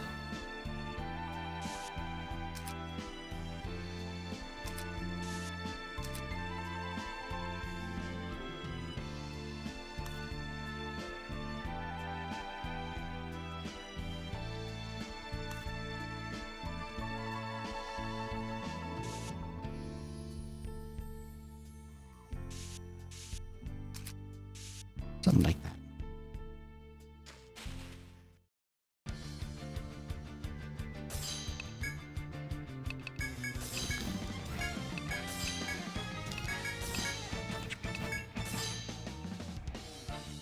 Forgot to resummon my bird again.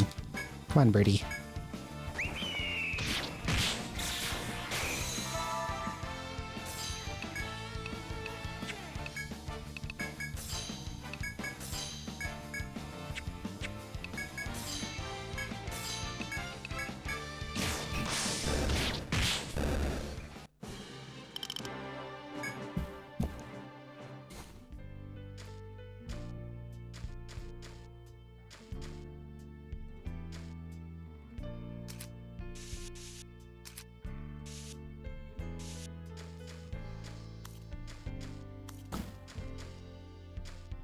How did I end up ignoring this earlier?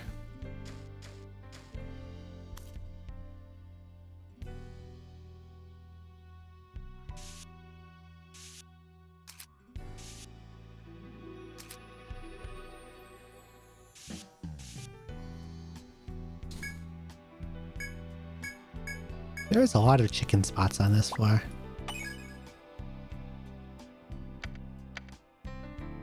Shurkin.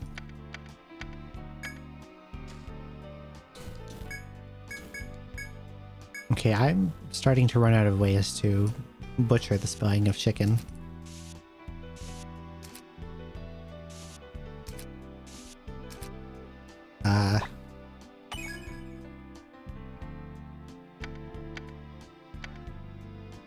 Chipker. We'll just butcher it more and more, the more I find. Get back there.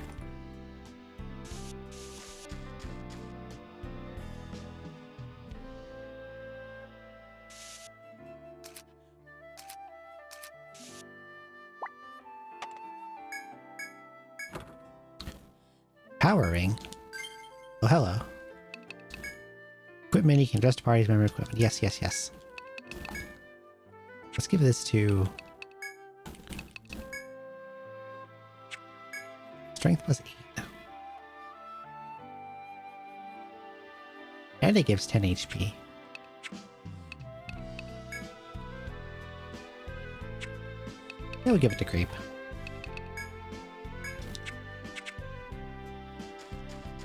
Wish I'd gotten that before.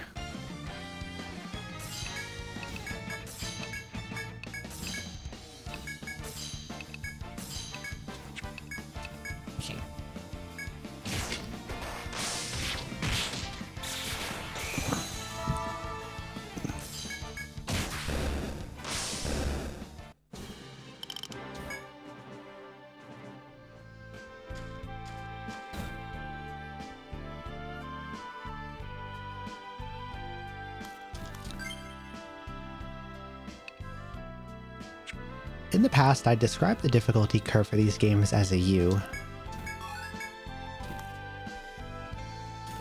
where the hardest parts of the game are the very early game and the very late game. Like first stratum and then sixth stratum, but I think that for this game I might have to revise that because this is the easiest EO early game I've ever had so far.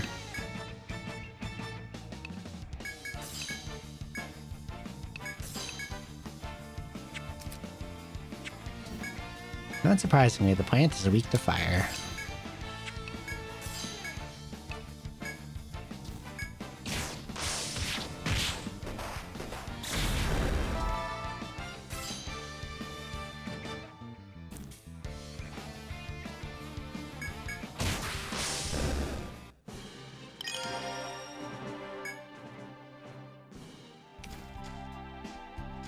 Like in most of the other games,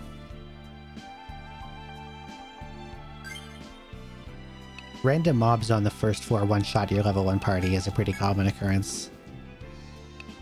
But that hasn't even come close to happening here at all.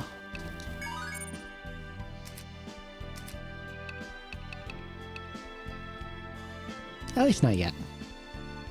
More lightning.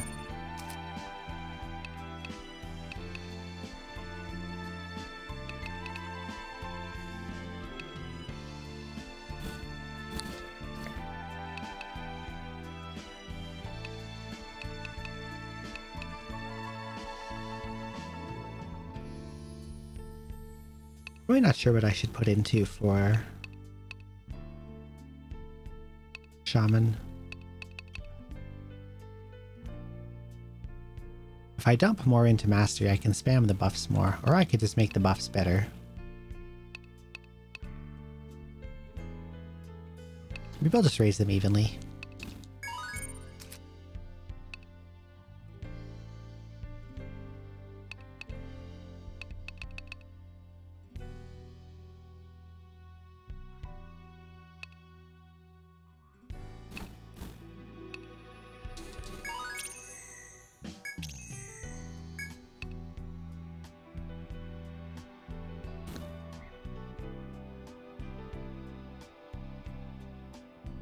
Target dies first, Hawk will not act. Kind of expensive for TP.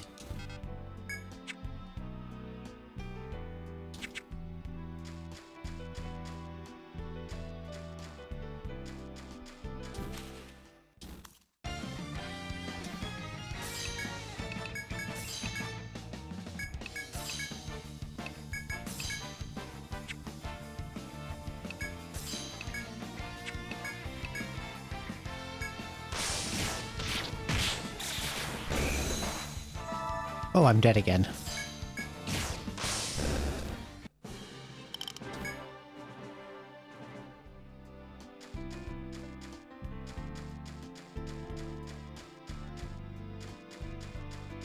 These fat squirrels keep jumping on my head.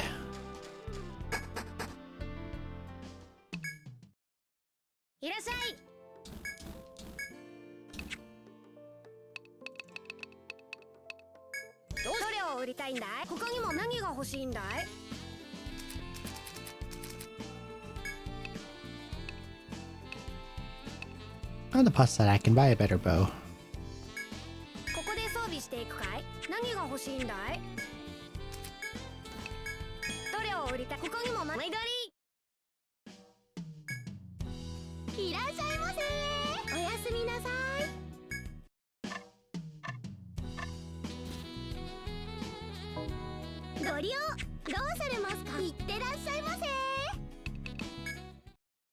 よく来たな。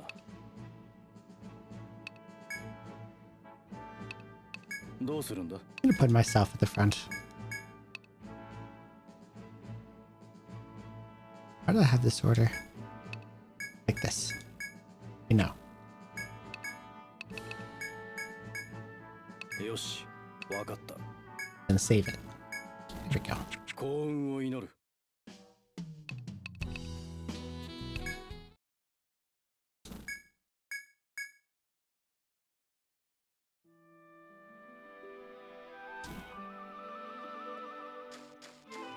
Okay, let's try not to die 3 battles in this time.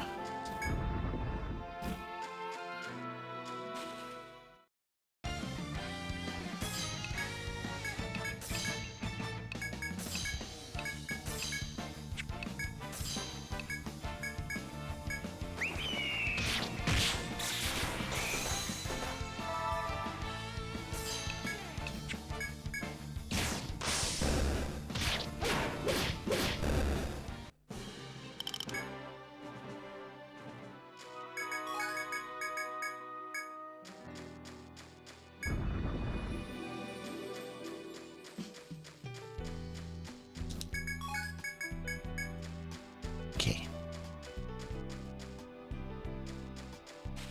So far, so good.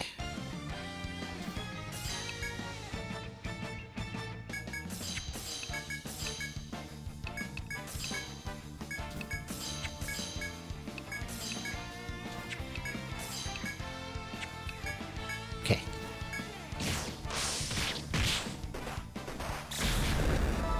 God, I'm almost dead already.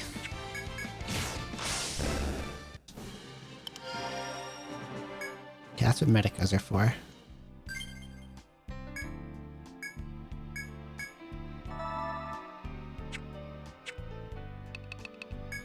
Healing items are very nice to have in this game.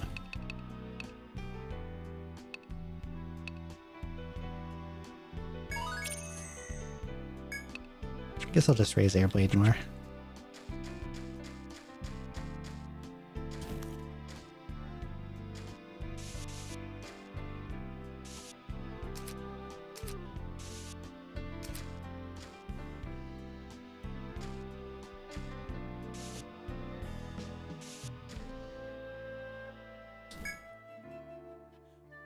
As you walk along a massive tree root, you find an aerial route that's within reach. You remember the council's request to bring back a piece of the root. A sample from this aerial route should suffice. You remove a portion of the root using your knife and put it in your backpack. Obtain great tree roots. Yippee!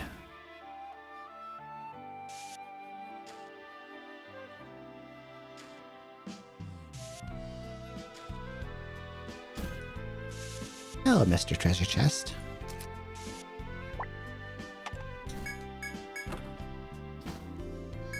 Hey, another nectar.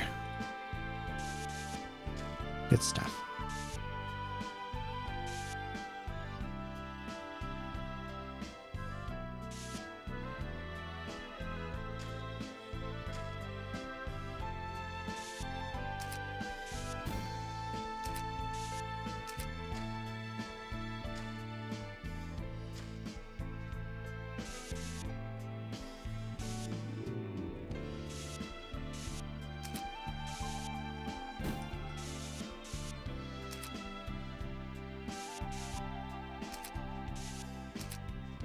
I think that's about right.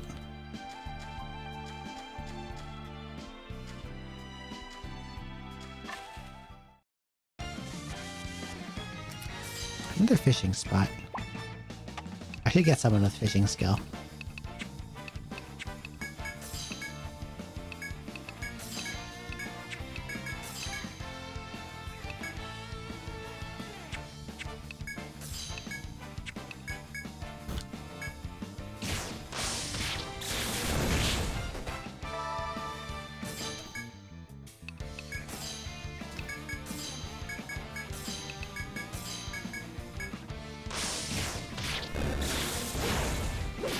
What are they weak to again? I thought lightning would do more.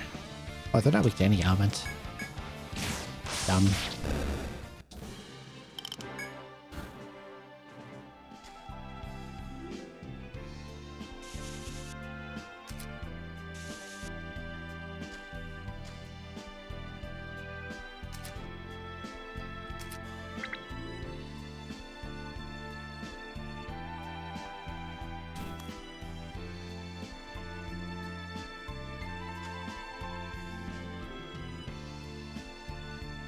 Can't tell where is and isn't solid wall. That's probably wrong.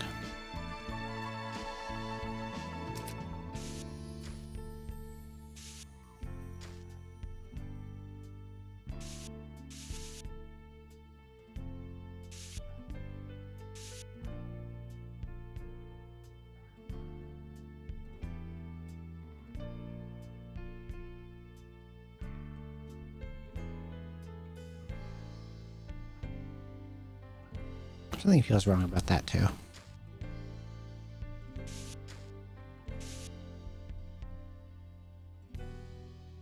Curse me for being so particular about my goddamn map.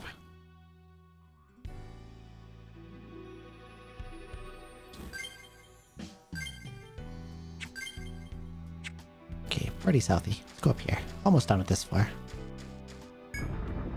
I think.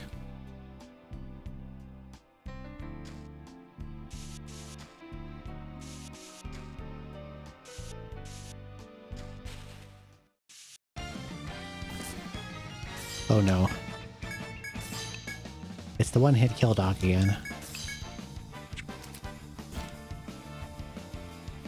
A ferocious canine that indiscriminately snarls and snaps at anyone who gets near its territory.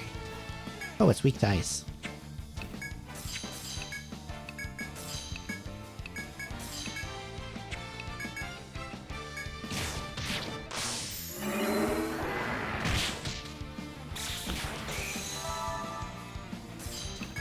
Okay, I got an arm bind on him.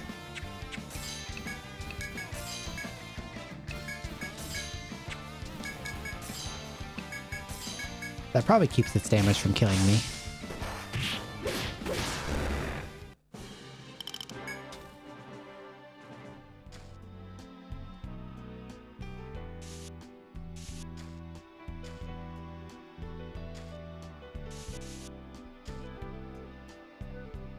You realize you've completed the map required for the mission. I don't think I have yet. You still need to find the tree root and soil samples for the council, though. You should head to where the guard told you to go. I already got one, bud.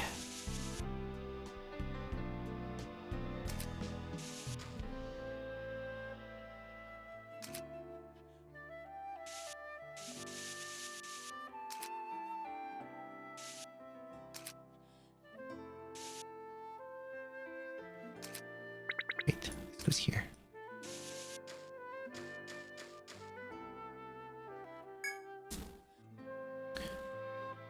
As you wade through the forest's thick grass, you realize you've arrived where the council recommended you to take soil samples. You gaze upon the beautiful beds of flower and grass, stopping short when you notice an area that's been dug up. It seems the soil differs depending on where you dig. Some places will be easier than others. You need to collect soil from this area and bring it back to Ramus. Soft, loose earth is, I think, the obvious choice. What does cautiously observe do? Looking around the area again, you notice something odd about the dug up earth. You keep catching glimpses of the ground moving. Oh, it's enemies. I see. Something living's taken up residence under the dirt there. So if I were to pick the loose soil, it would kill me. Good to know. Knowing this, you need to decide where to obtain the soil sample. Hard compacted earth. Take out a small shovel and stab it into the hard earth. It takes a bit of time, but after digging a while, you finally reach softer soil. You take this back to the council, you'll be acknowledged as an explorer. Yay, forest soil. Found everything the council tasked you to collect. All that's left is to return to the city, show them a completed map, and turn over the root and soil samples. But there's still more stuff this way.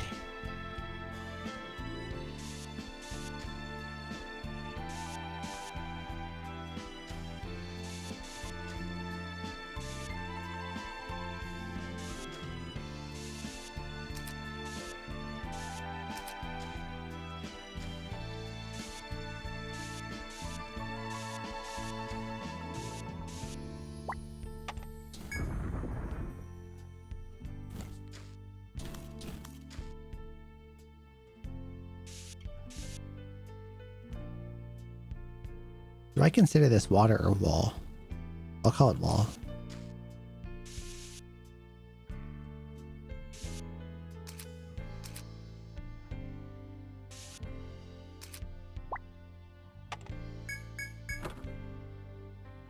Soma. 4 squirrels, excuse me.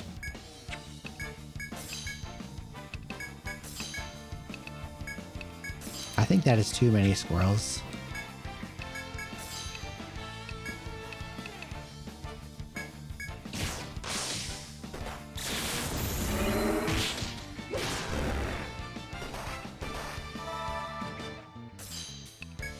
They are hurting me.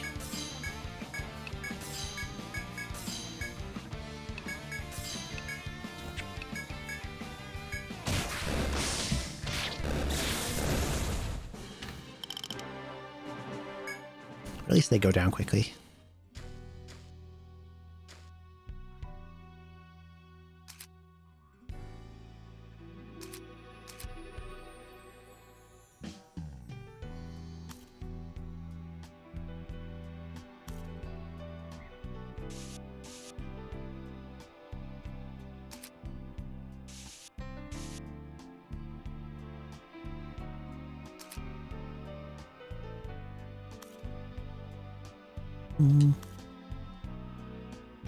Like that. There we go.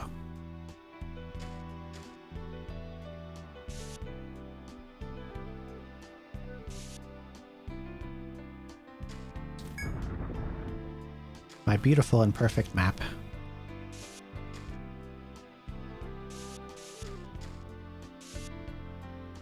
Hello, Mr. Stark. Thank you for the resub, and Happy New Year to you too.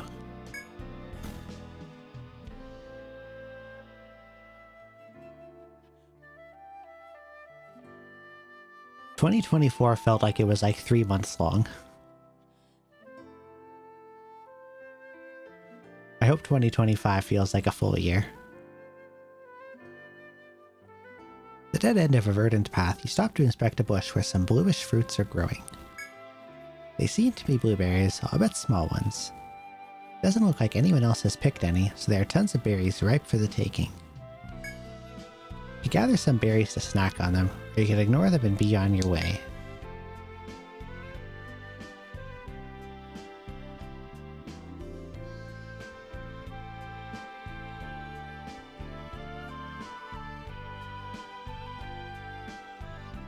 In typical Etrian Odyssey fashion, I am inclined to assume the berries are poisonous.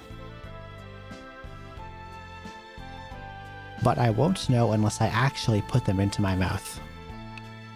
So we're gonna eat them. This game is good, right? This is my second favorite one.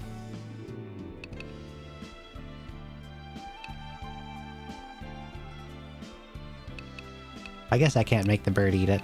That would be not fair. Give them a Cookie. Cookie plucks a small bluish berry. They pop it into their mouth and chew. The next moment, Cookie smiles. Apparently these berries are delicious. Oh, they are good berries. Recovers 5 TP. There are a lot more berries growing. You could eat some more or leave if you've had enough. I will come back later. And maybe I can eat them again.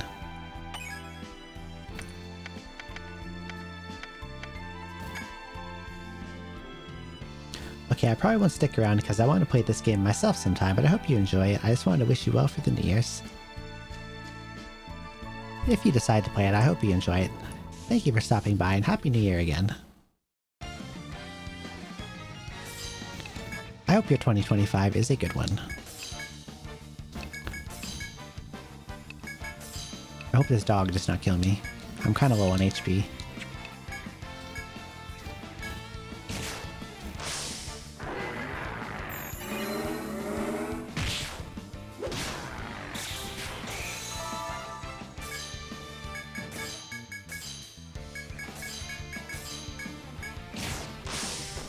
Ow.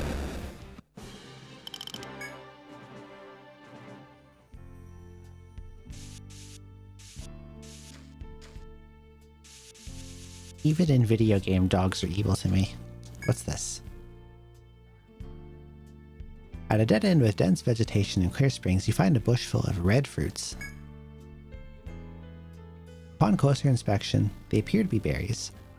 Judging by the numerous footprints surrounding the bush, they might be edible.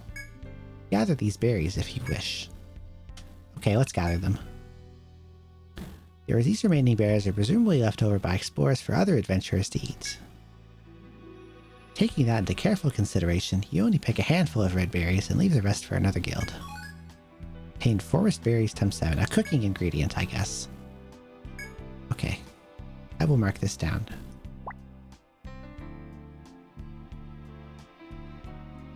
Sure, let's put a carrot.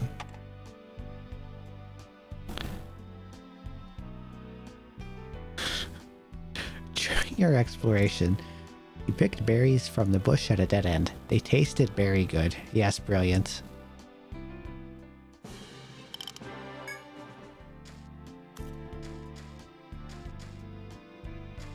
Okay, time to go home since I am dead once again. Out of the blue, Cookie starts to cock their head and rub their stomach. They were poison after all. I'm glad that Cookie turns pale and slows down. Those fruits from earlier weren't blueberries. Head damage. Cookie loses 10 HP. Cookie is sweating bullets, but you encourage them to keep going. I'm glad that I did not gorge myself on those berries. I was tempted to. But I was like, nah, I don't really need this healing right now.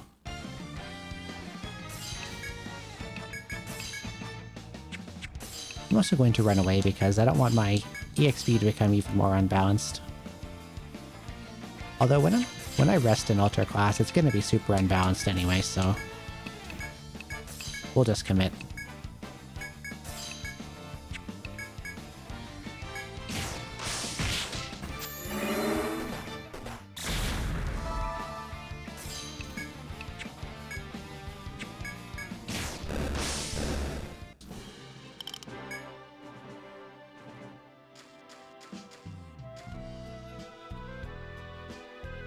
As you walk through the woods, you cast a worried glance over to Cookie, whose stomachache has only gotten worse. Terrible tummy hurt. Cookie begs you to hurry back to town. You urge him to stay strong as you head back to the forest entrance. How bad can one berry be? Cookie has been lagging behind. They look like they're about to keel over. Oh, I'm so dead. Death by one berry.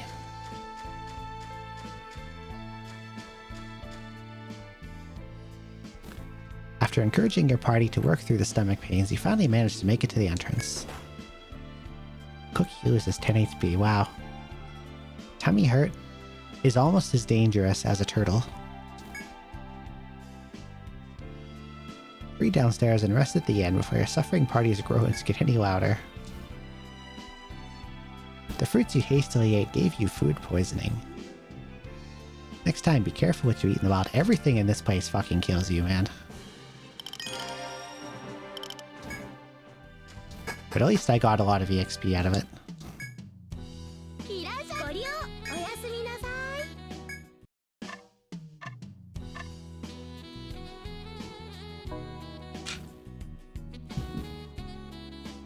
You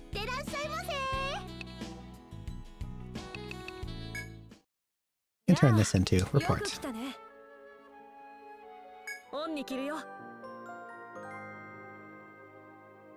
Usually this gives you good EXP, and sometimes also money. これで君たちは一人前の冒険者として認められたことになる。ただ、これに慢心せず、これからも注意深く探索をしてほしい。それでは、頼んでおいたものを渡してくれるかい？ You can just keep them and I'll give them. Take. ありがとう。それでは私からも君たちにこれを渡しておこう。Earn this. 500 until, wow, big money. You can get some pretty good gear improvements with that. これでミッションはクリアになる。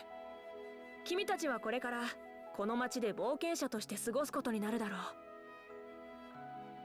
う。 Welcome to yours, このお adventurers. 金で準備を整えて、これからもこの町のため探索に励んでほしい。 One last thing. Keeping the council abreast of your findings as you explore Yggdrasil.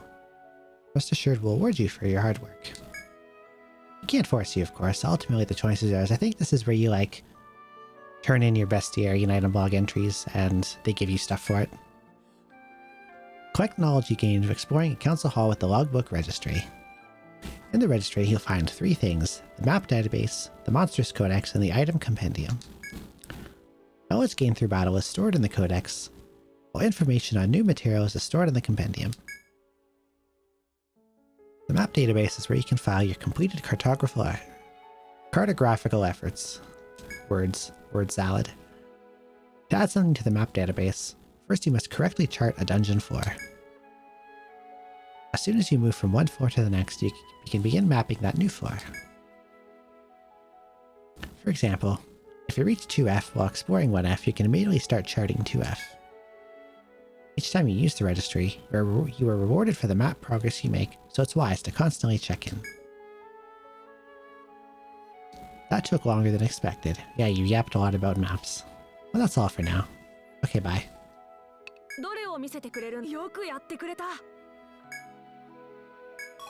Mountain copper. Oh, more money. These copper coins are from the mountain city where the Therians live. Not much you can do with them in Eoris, but if you take them to the marketplace, the merchants there will exchange them for rental. Please keep submitting new maps.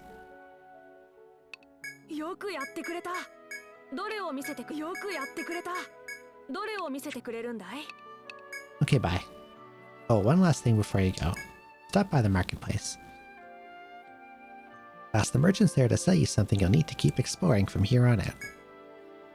They'll have more details for you there. Well, good luck with whatever comes next. It's the wire.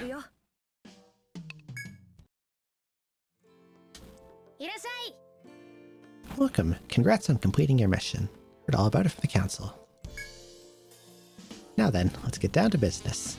Been cleared to sell Ariadne thread to you guys. Ariadne thread is essential adventuring gear.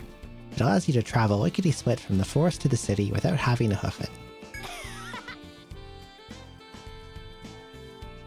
Gonna head back into the labyrinth soon, aren't you? And buy some and give it a spin. This guy laughs a lot. These are super useful, and they're also one of the biggest noob traps in a way. Because new people to the game will be like, I don't need this. This is expensive. I could buy equipment with this. But they save you from so much extra time walking around in so many game overs that they're more valuable than whatever random equips you could buy. So always have one on you at all times.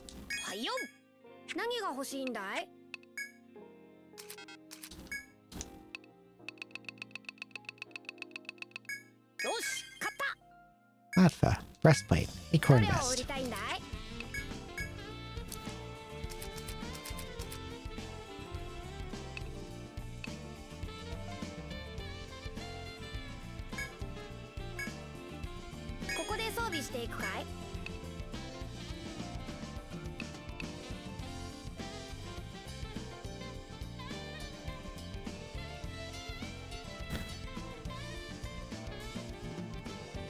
What should I even give you as a weapon, if anything? Does it matter?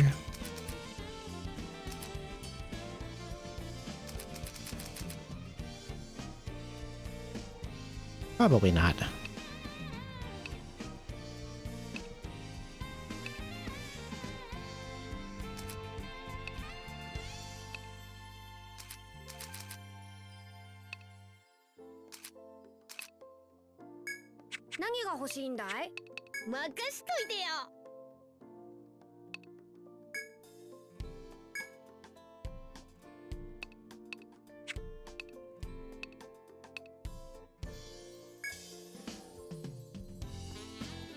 I wonder if this is worth doing right now. It doesn't cost any money, it just costs the material. But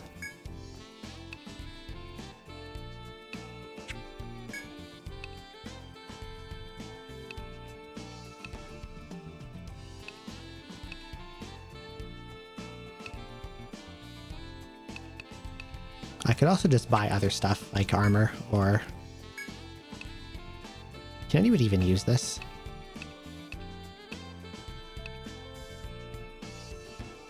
I can, but I think after I reclass I can't anymore.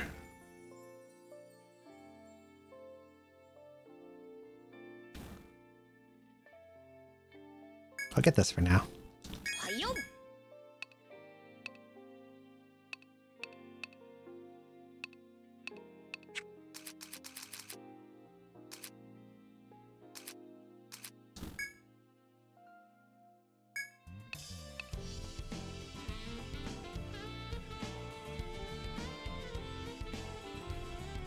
I forget if... So in 3 and 4, you have like your attack, your defense listed on the status screen right here. In 3 and 4, which both use basically the same formulae, that number is actually a lie and means absolutely nothing. I wonder if it's the same in this one. I'm gonna look it up actually. I would like to know the answer.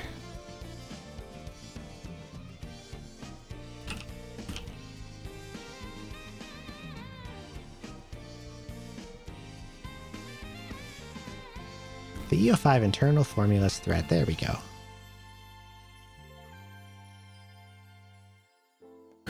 Actually, don't I have a bunch of these compiled in a bookmark somewhere, now that I think of it?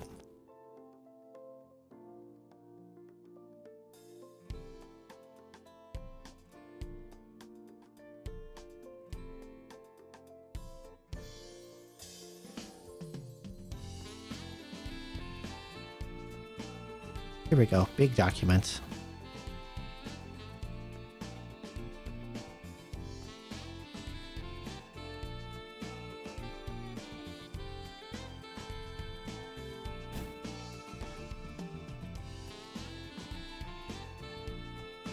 Oh, this has been updated since I last looked at it.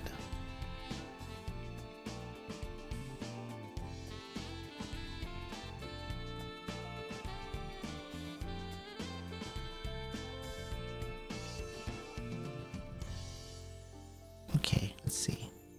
In-depth information. Etrian 5, algorithms. Let's see.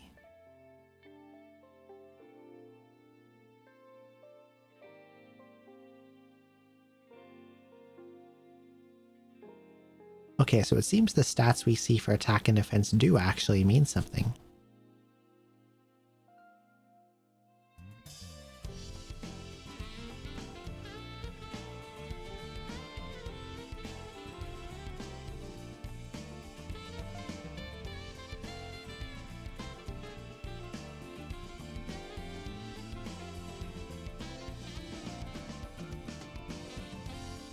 Okay.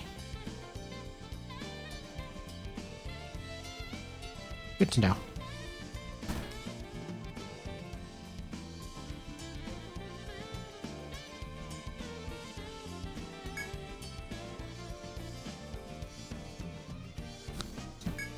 Yeah, let's get this over the gloves.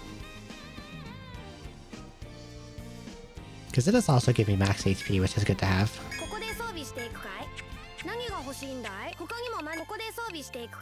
And then someone in the back line can just take the gloves.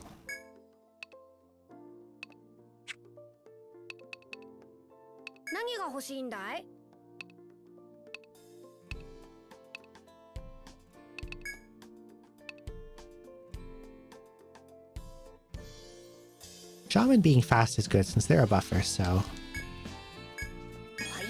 Speed pin.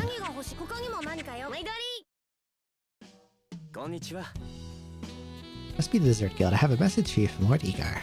Something I must tell you. The rest, he explained, is for your ears only.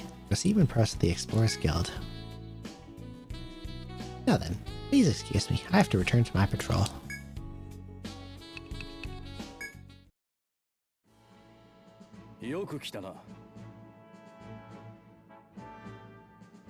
Desert Guild, congratulations on being acknowledged by the Council as adventurers. These are but your first steps. Do not lower your guard, or you'll be quick to disappear. Remember this. Okay. Now that you're official adventurers, you have the right to alter classes. Here we go, that's what I wanted. Class proficiencies are passed along each race. Think of it as an inheritance. In Eoris, however, the 4 races came to an agreement for the benefit of Yggdrasil's exploration. Each race permits the other to learn their class skills. This opens up a world of possibilities. A Celestian can become a pugilist. A Therian can become a harbinger. The only thing that can't be shared, of course, are race skills, so keep that in mind when changing classes.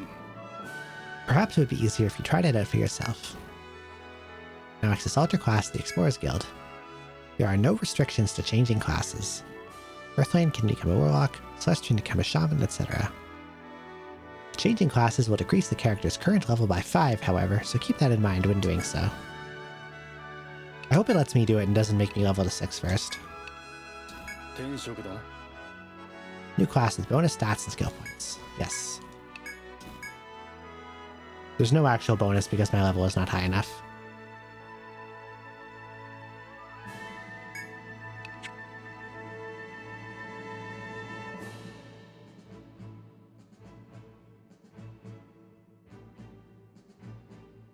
But I want to look like a fencer. And not a katana person. Can I do that?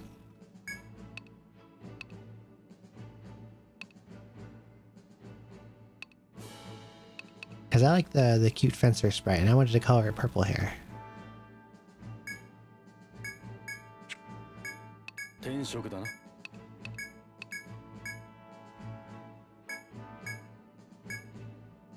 Hmm.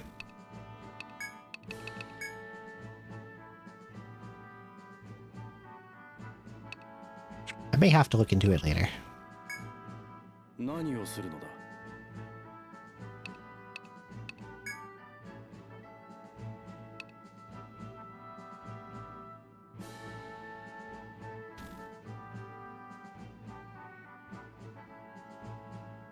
Trying to remember how I did this when I played before, because I know I did some class altering.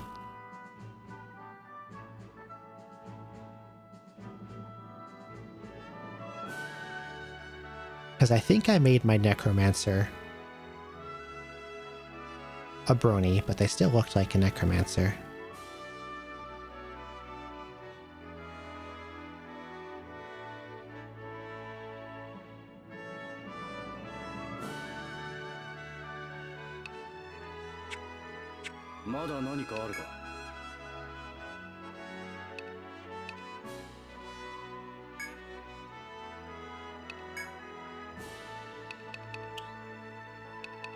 Is there no way to take on the proper classes look?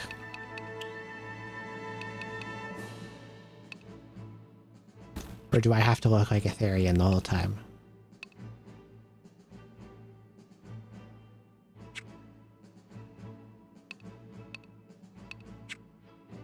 Oh well, I'll figure it out later.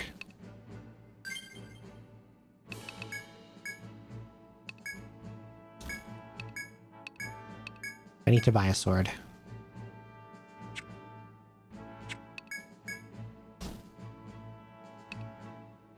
Okay.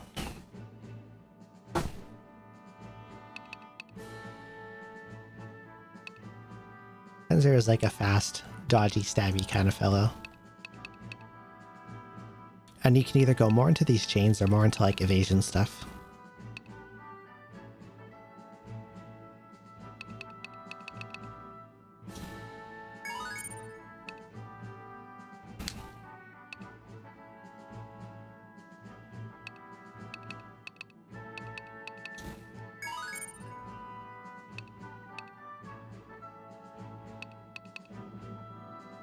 Take the chains for now.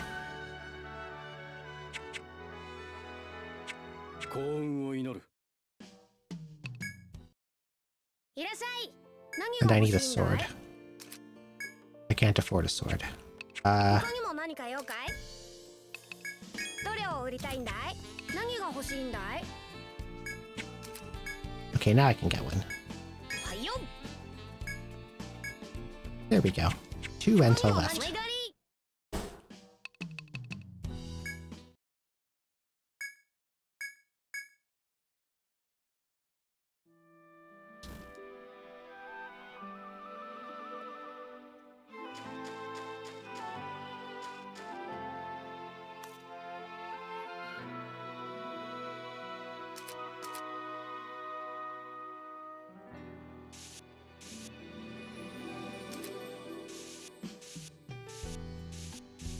There we go. I wanted to finish that.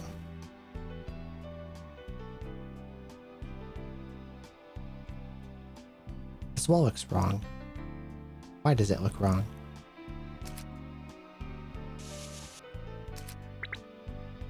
There we go.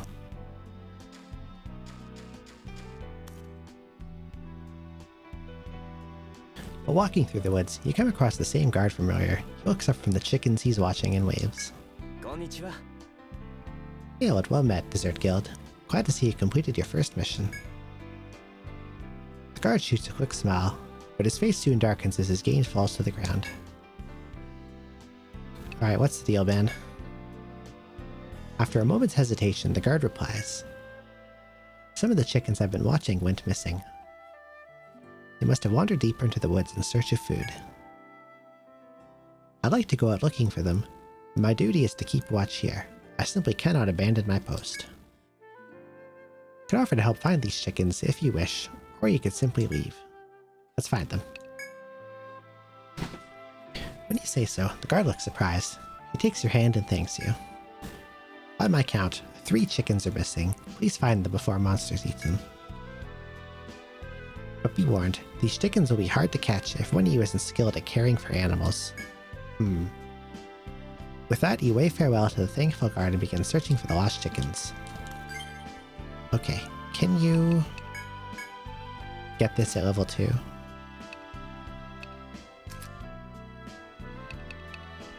Hunting skill.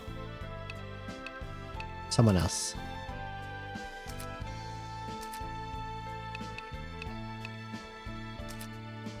Okay, only Cookie has it, so Cookie needs a level.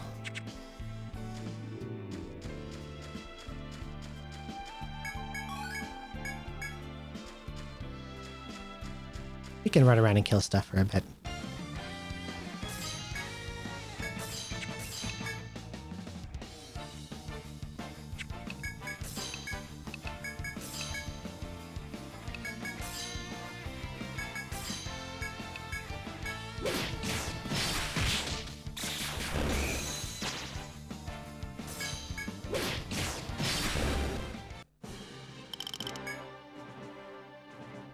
Get me caught up a little bit in levels too, since that altar class reset my level down.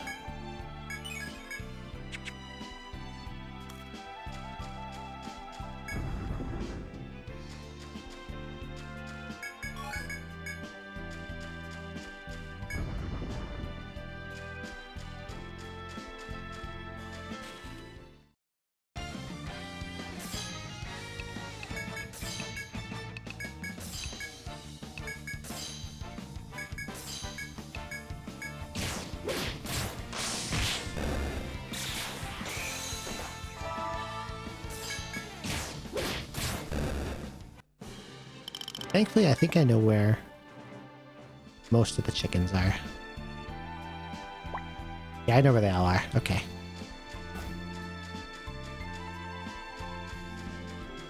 I'll just run around here until Cookie levels up, and I'll take animal care.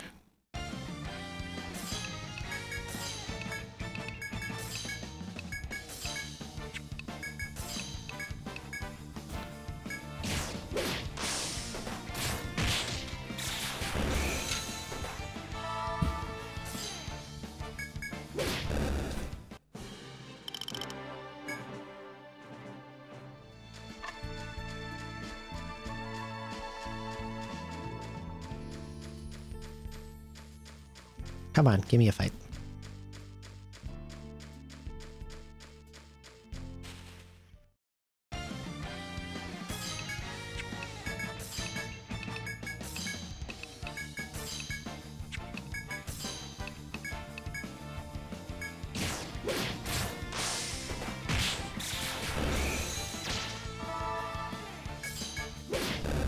The Hawk being out provides some pretty okay passive healing, but it's not quite keeping up with the enemy damage. So I might have to throw out a prayer here and there from Cookie.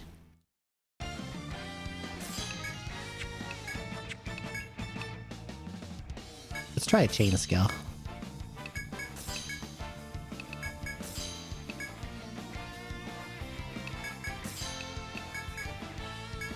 Chain shock. Attack. Chain shock activates. Attack. Lightning. Chain shock activates. I like that. That's cool. I think anytime I do a stab or a pierce, it'll follow up.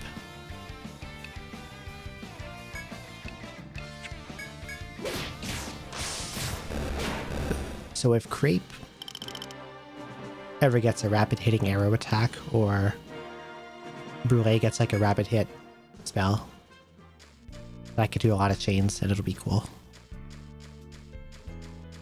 It's kind of like the build I did in EO4 actually.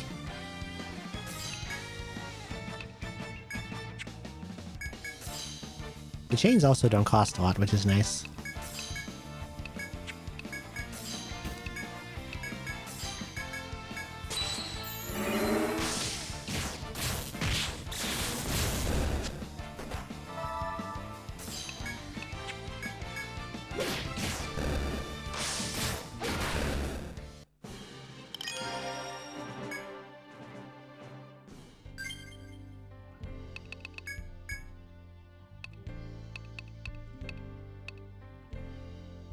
Maybe I should take some of these.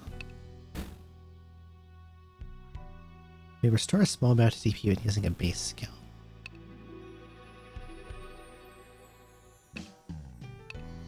These are base skills. What are the numbers on this like? I'm curious. Aries Grace.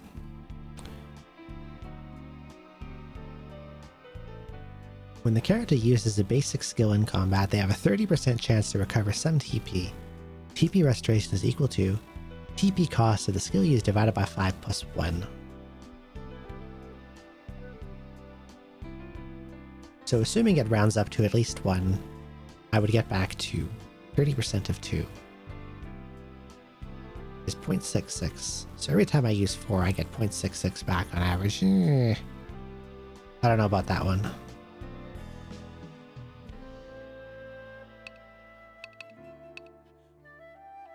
I'll take the hunting skill.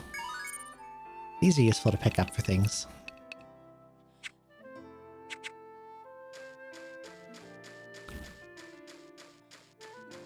And since you get a little bit of base stat off of it, they're not totally dead weight combat-wise.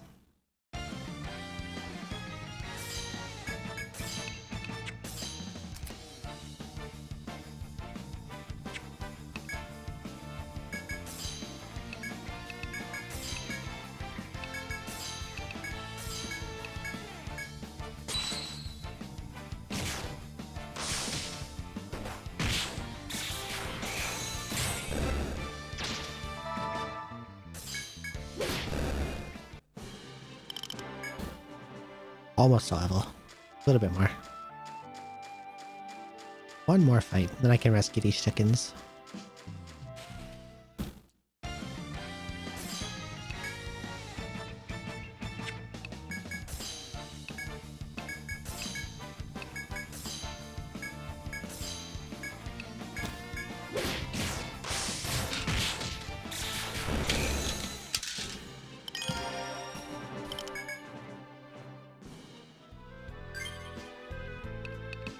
Something popped up there and I did not see what it was.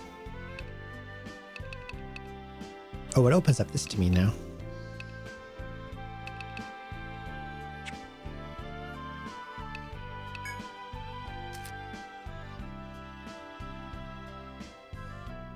Did I really have unspent skill points this whole time?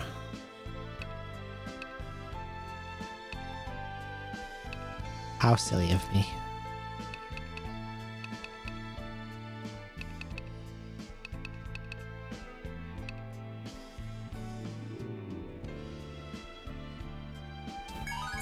Take detect mana and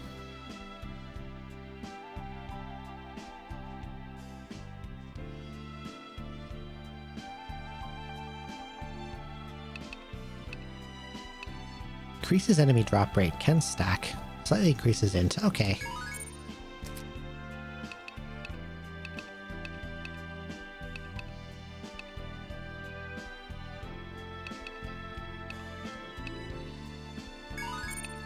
Animal care.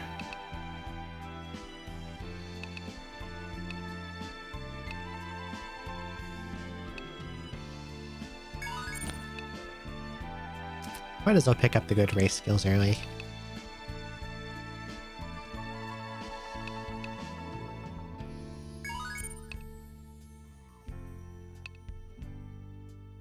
Increases chance of preemptive strike. Okay.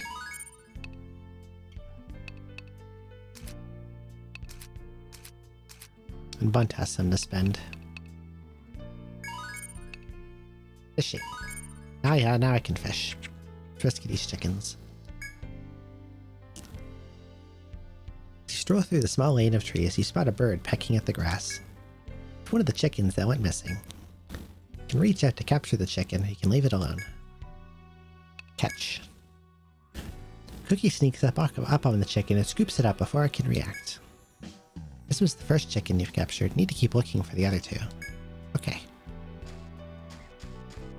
Well, I know where they are.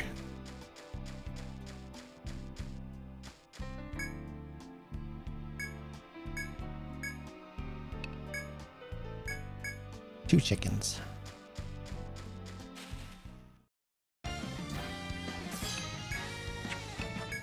Just realized I'm almost out of TP. I'm actually gonna run away from this one, in case the game drops an ambush at me on the third chicken. I can kind of feel that coming.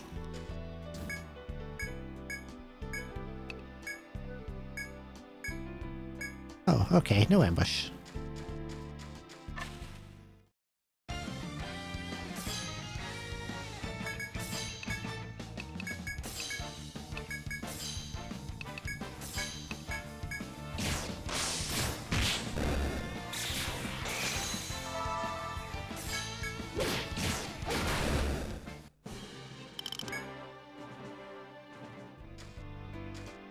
Hello, Mr. Guard. Walking through the woods, you come back to the guardsman who watches over the chickens. When the guard sees you, he cheerfully skips toward you with a huge smile on his face. Do I hear clucking? They're back. He really loves his chickens. How sweet. Seeing the chickens you've caught, the guard bows deeply in thanks. After taking the 3 clucking birds, he offers one of them back to you. Obtained forest hen. Oh, now I have a chicken. I'd like to give you this hen here as thanks. Forest chickens lay eggs every 3 days. Since hauling around a chicken would be a hassle, he suggests you leave it at the inn. Although you still don't know why this guard was put on chicken duty, you thank him anyway and leave. This guard is the Chicken Whisperer. He was put on chicken duty because he is the chicken master.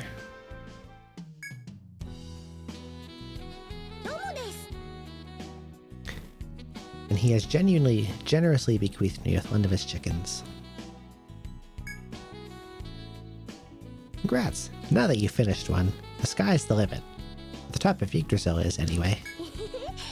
And of course, I'd be thrilled to have your continued patronage as you venture forth. That reminds me, have you met any of the other guests staying here? You haven't? Well, I guess that makes sense. After all, you only just started your journey. Besides, you're explorers.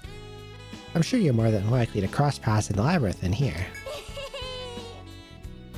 Friendships fostered in the heat of adventure. That sounds like something out of a storybook. I can't wait to hear the tales you'll bring back.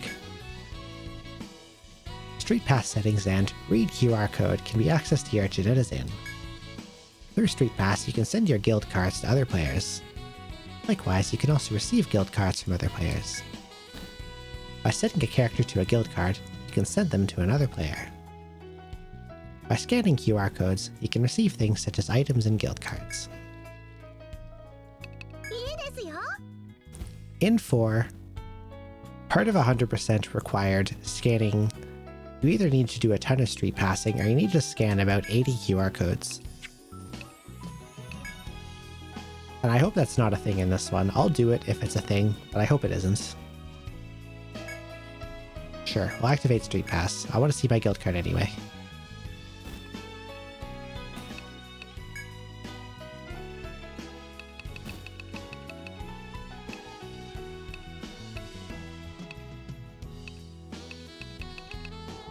Lots of question marks. Okay, I don't think there's a guild card achievement here for scanning QR codes, so I think I'm good.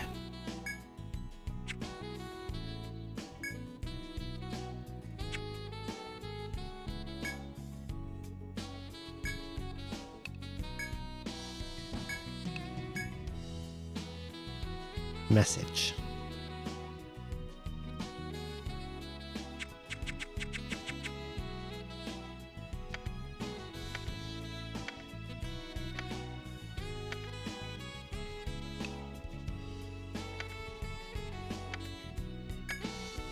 Very appropriate.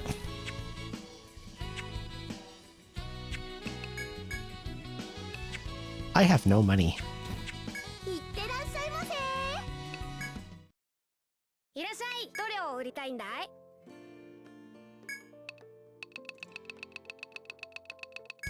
よし、買った。毎度あり。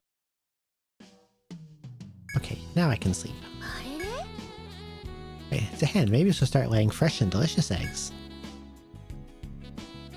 There are all kinds of dishes you can make with eggs. I eat 4 to 5 dozen a day. What?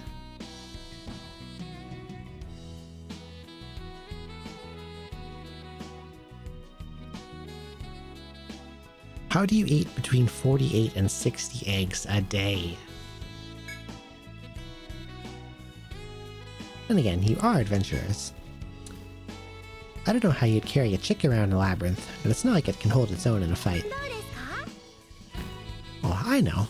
Why don't we look after your chicken for you here? After all, we already have a ton of cats here. What's one more animal? Please take care of my chicken. Leave it to me. If the chicken lays any eggs while you're out exploring the labyrinth, I'll pass them along to you the next time you're here. As for the rest of the eggs it lays, I'll cook myself up some omelets. Just kidding, of course. I wouldn't dare do that. Come on now. If she's eating 48 to 60 eggs a day, I think she would eat them all. Alright then, it's settled. I'll look after your chicken. Now, please don't peck me. Watch out, that's my eye. If you keep that up, I'll fry you into chicken tenders. Please don't fry my chicken. Okay, I think the chicken and I will get along. As for you, please stop by her inn whenever you want to pick up some of her tasty eggs. Now then, allow me to show you to your room, Nugget. You cannot name my chicken Nugget. On into the shed you go. You can manage the other animals. Okay. From this point on, you will receive eggs when you stay at Janetta's Inn after a certain amount of time pass. いらっしゃいませ。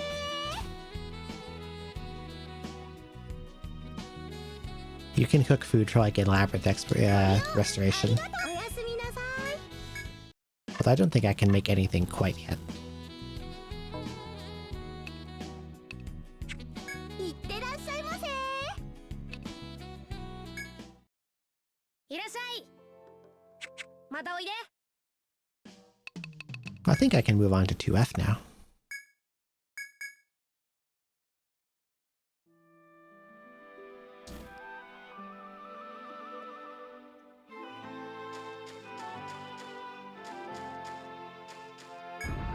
Let's do a quick drive by here to pick up whatever this is. Yoink.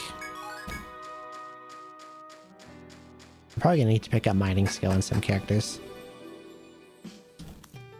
And then like around super late game, once I don't need to mine anymore, I'll reset it out.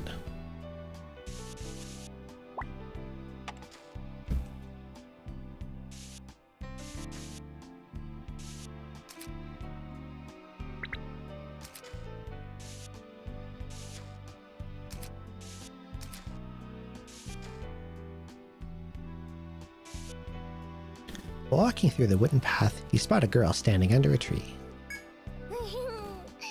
こんにちは。みんな新しい冒険者さんだよね。 Cute. この先は1階よりも手強い魔物がいるから注意した方がいいんだよ。 With a smile and a stretch, the girl steps out from under a tree and approaches. She greets you all with a friendly courtesy. 私はリリー、ネクロマンサーなんだ。新しい冒険者さんの顔を見たいと思ってずっと待ってたんだよ。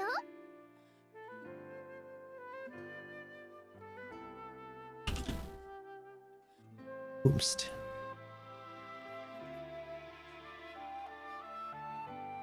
Tai Kakuma. I have not heard of you before.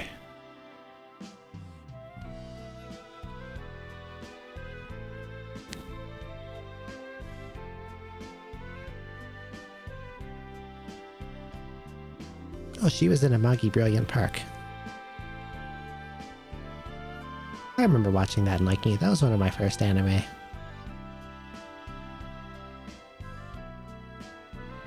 What about games? I play more games than I watch anime, so what about...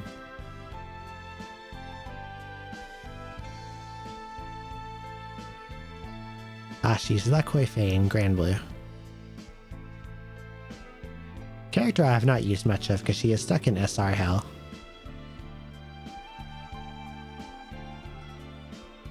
Okay.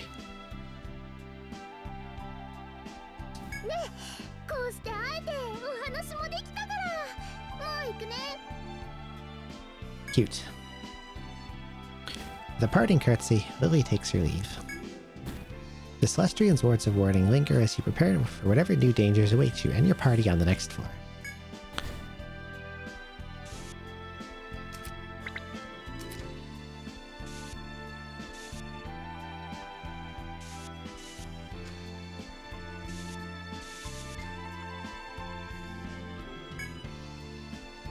As you journey through the labyrinth, you find a tall patch of wheat stalks. According to Bunt, this grass is a wheat that only grows in the labyrinth. You can either stop to reap a few stalks, or leave it alone and resume your journey. Harvest. Forest wheat. We're gonna... bake some bread. Eventually.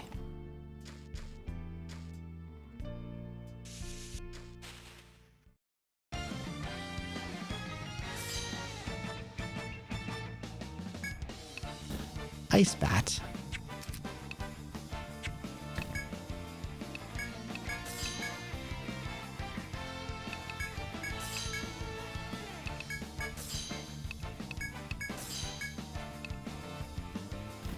Every time I enter the labyrinth, the first thing I should do is summon the hawk, and I forget every single time.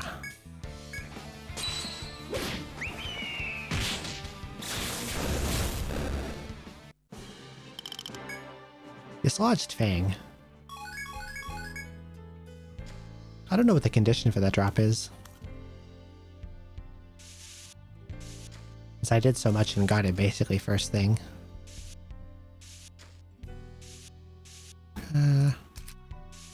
Check.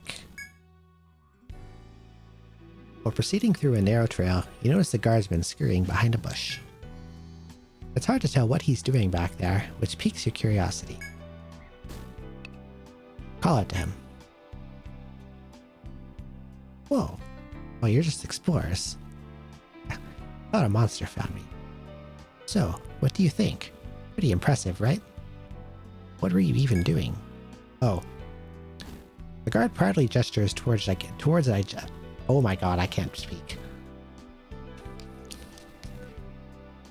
The guard proudly gestures toward a gigantic beast caught in a pitfall. Considering the grains scattered around, it's safe to say the guard's trap worked. But as the guard shows off, the monster in the pitfall suddenly leaps out of the hole in a single bound. With a furious growl, the beast attacks.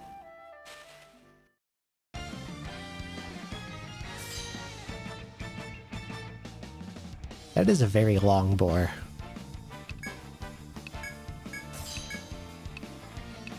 Punch it in the head.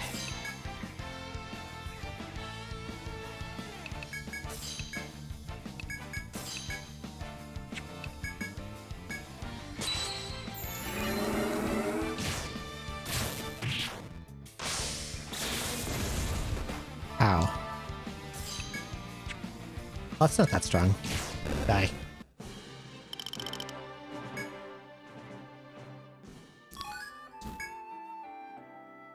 After putting down the escaped beast, the guard raises his voice in humble thanks. Sorry about that. I guess the game was too big for a trap that small. But thanks to your lightning reflexes, I still scored my prize. Happy hunting! The guard pulls out a hunting knife and cuts into the beast, while you stand dumbfounded. In time, the guard finishes cleaning, skinning, and carving up the beast. He wraps out some choice cuts of meat and passes them to you. This is a thank you for helping me out. Hope you're not a vegetarian. Heh.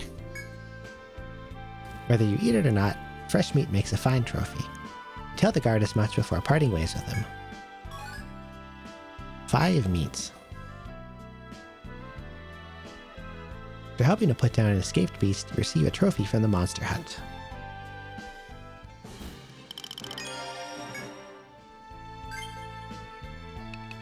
I forget how you unlock how to cook it, but that is a thing that exists. Let's level up mining.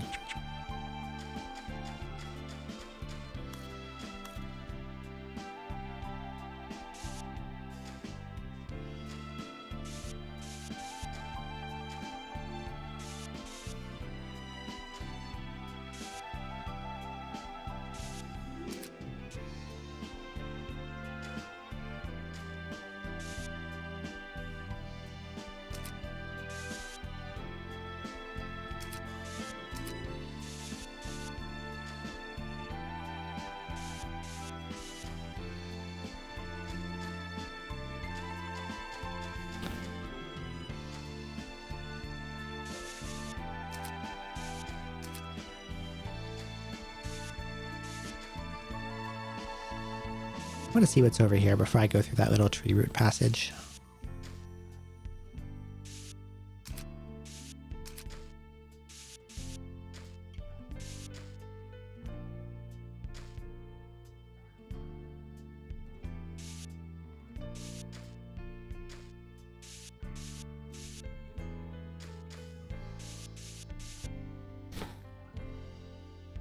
While strolling through the lush forest, you discover a small wooded enclosure. Inside are the remains of an abandoned campfire. Upon closer inspection, there are still embers in the ash. You can rekindle them if you wish. This campfire might also be the perfect place to cook some food. Let's do it.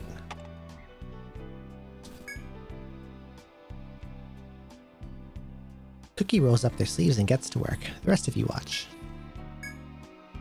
Thanks to Cookie's skilled efforts, the campfire is eventually rekindled. What will you grill? Grill meat. I don't know, let's make 2. After preparing some meat, you set it in a pot, put the lid on it, and place it over the flame.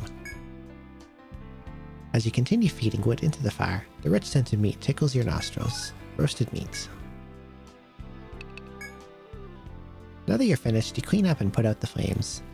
Make sure to do it thoroughly to prevent wildfires. Only you can prevent forest fires. And after safely breaking camp, you walk away from the remains of the campground. I think I can use this from here. Yeah, it heals a great deal of HP.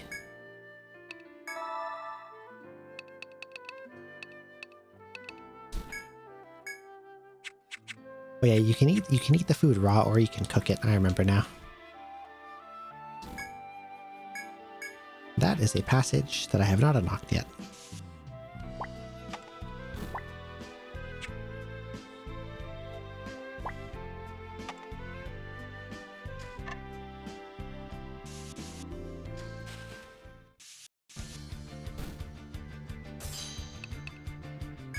A mushroom man.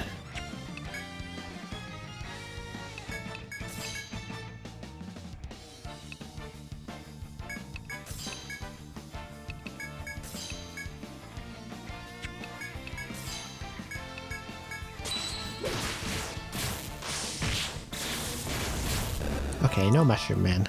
Fighting us out of these guys now.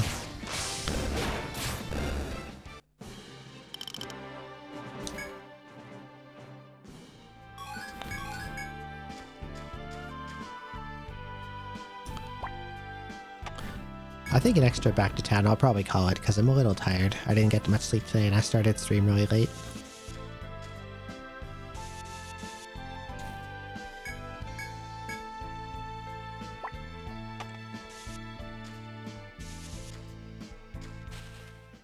And I want to stream more later this week, like Thursday, Friday. Week to / week to fire. Beware, for those who touch its body will become as hard as stone.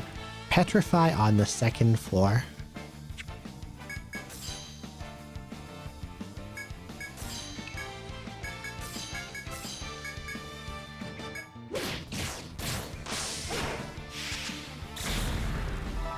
Okay, he missed.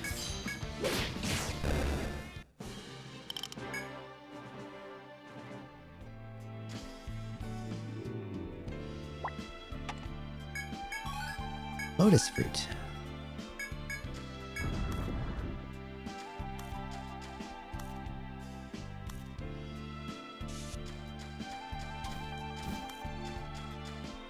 Okay, let's go up this way.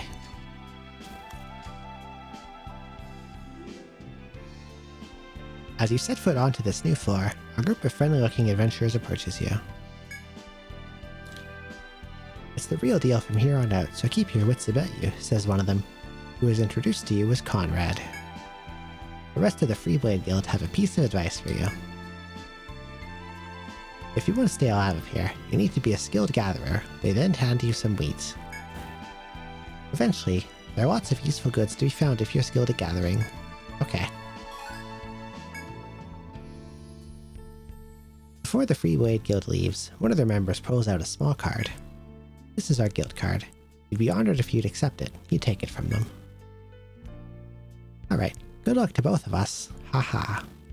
The Freeblade Guild then leaves. Okay, bye. You wish them well before resuming your own journey through the forest.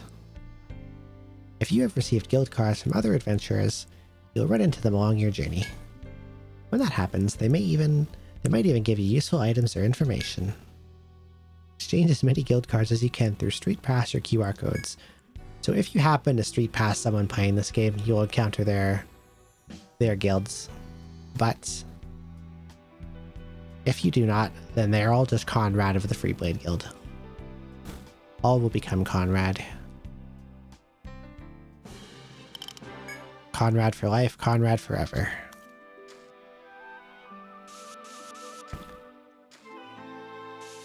And of course, because this is a very niche game,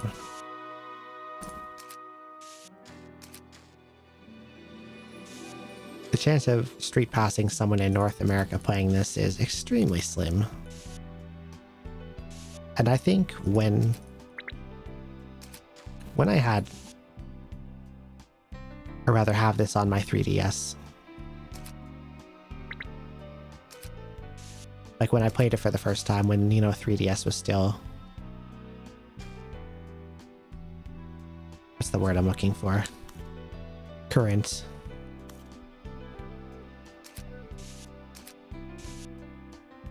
Get out of the way. I never got a single street pass for this game or Etrian 4. Not that that means much, because it's very rare I actually go outside, but still.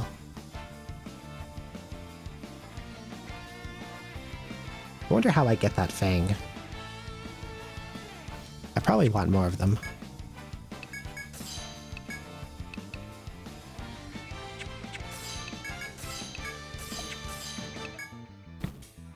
But I'm gonna punch it in the head.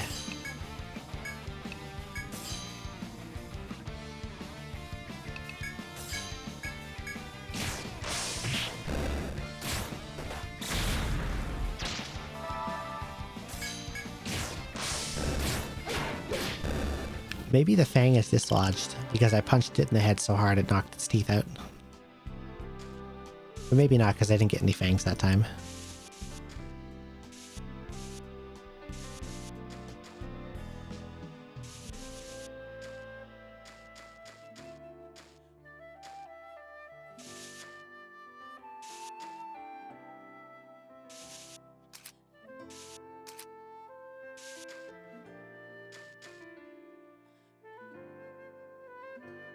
A little pond.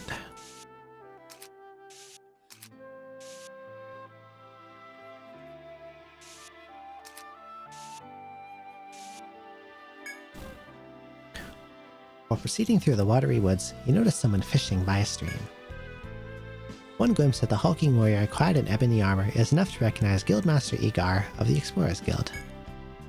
When Agar notices your presence, he sets aside his fishing rod and turns to face you. お前たちか。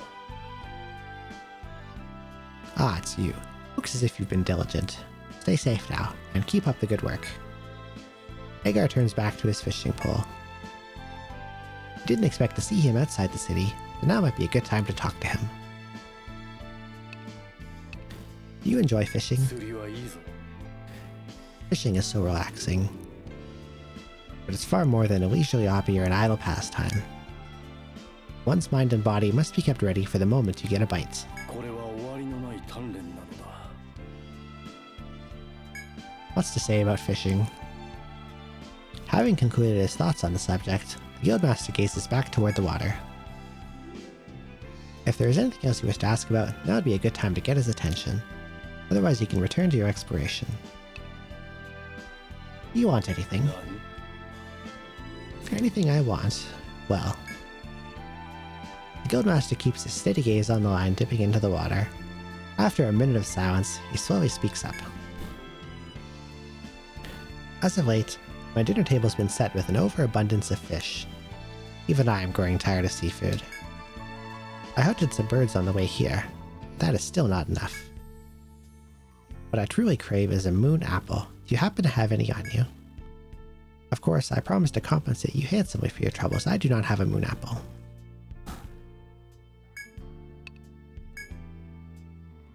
You rummage through your backpack to hand the Guildmaster a moon apple, but then realize you don't have any. When Agar asks what's the matter, you tell him it's nothing and leave before it gets any more awkward. Okay, I will... Let's see. Agar... What? Apple. It just barely fits.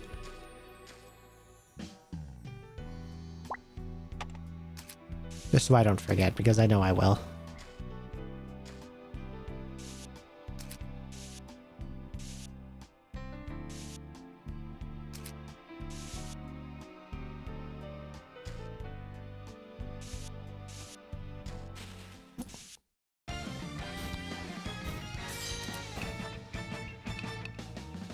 Yeah, the bats aren't that strong, actually.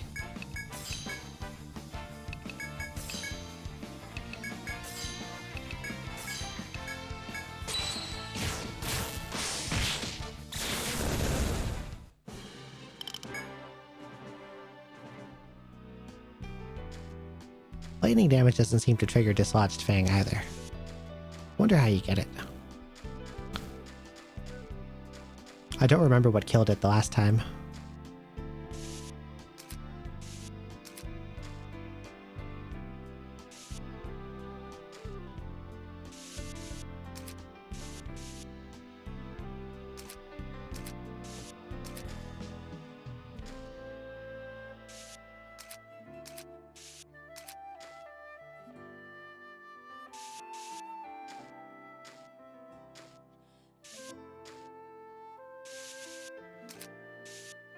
All these little water ponds.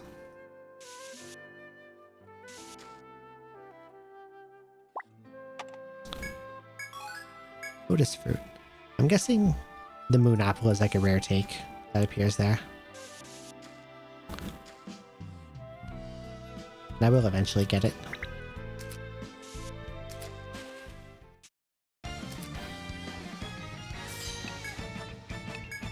Mushroom Man.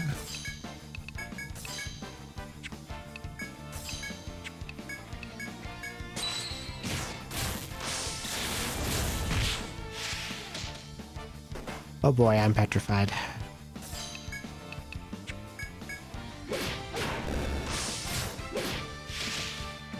Oh dear. Okay. Oh yeah, wears off after battle end. Okay, I remember now. They nerfed petrification in this one. In the previous games, petrification was effectively identical to death, where if someone was petrified, it would never wear off on its own, and the character couldn't act. And if everyone was petrified or killed, you would get game over. And when you used petrify on the enemy, it was instant death. but in this one and onwards. You can't move, it raises your defense, and it wears off over time, and you can actually use it on the enemy.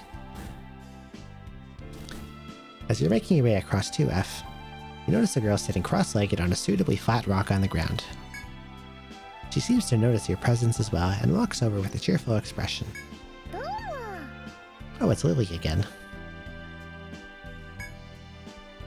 In such a dangerous area, Lily's happy-go-lucky attitude seems almost comically out of place.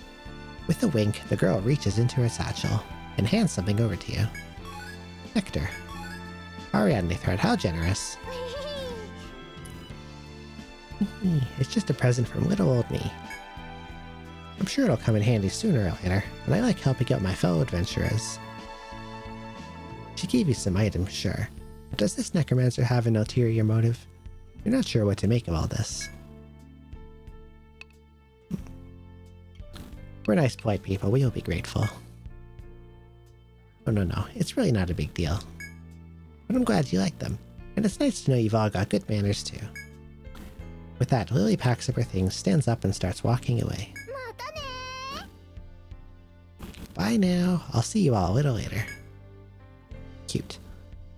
With a wave, Lily skips deeper into the woods and disappears. Now that the young Celestian is gone, you're free to resume your wanderings.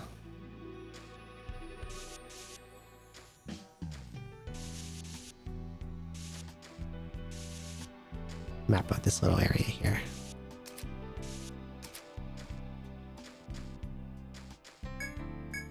Okay, that opens up a shortcut, which I can now go through at any time. Oop. Oh, it highlights it in yellow when it's unlocked. Okay, so I don't need to do like the single arrow replaced with double anymore. And I think now that I have that unlocked, I'm going to go back to town and call it here. Because I'm a little sleepy. And I have some stuff to do, and I got some tummy horts. Probably because I baked myself a quadrillion crepes this morning. Well, this evening when I woke up. Teehee. Alright, let's save. Okay. I'm really happy to play one of these again.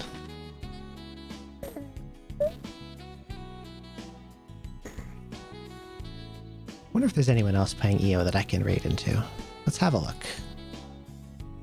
It's very unlikely. I check the categories on Twitter. Not Twitter, Jesus. I check the categories for EO every single day for every game, looking for English speakers playing them, or even just VTubers playing them. Never happens. Borderline mythical. Right now I'm the only person streaming in EO. Unfortunate. So I'll see who is live that I can raid into.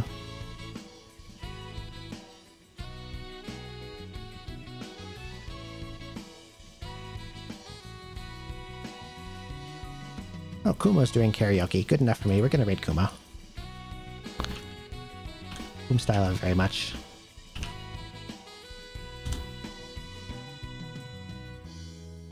Okay. Thank you all for coming to watch. I will be live again 2 days from now, Thursday my time. I don't know what I'll play yet though, we'll see, but I'm gonna spark at that time. Oh, she's like 1 minute away from her New Year too. Okay. Hope you all have a good rest of your day or night, and Happy New Year. Bye bye.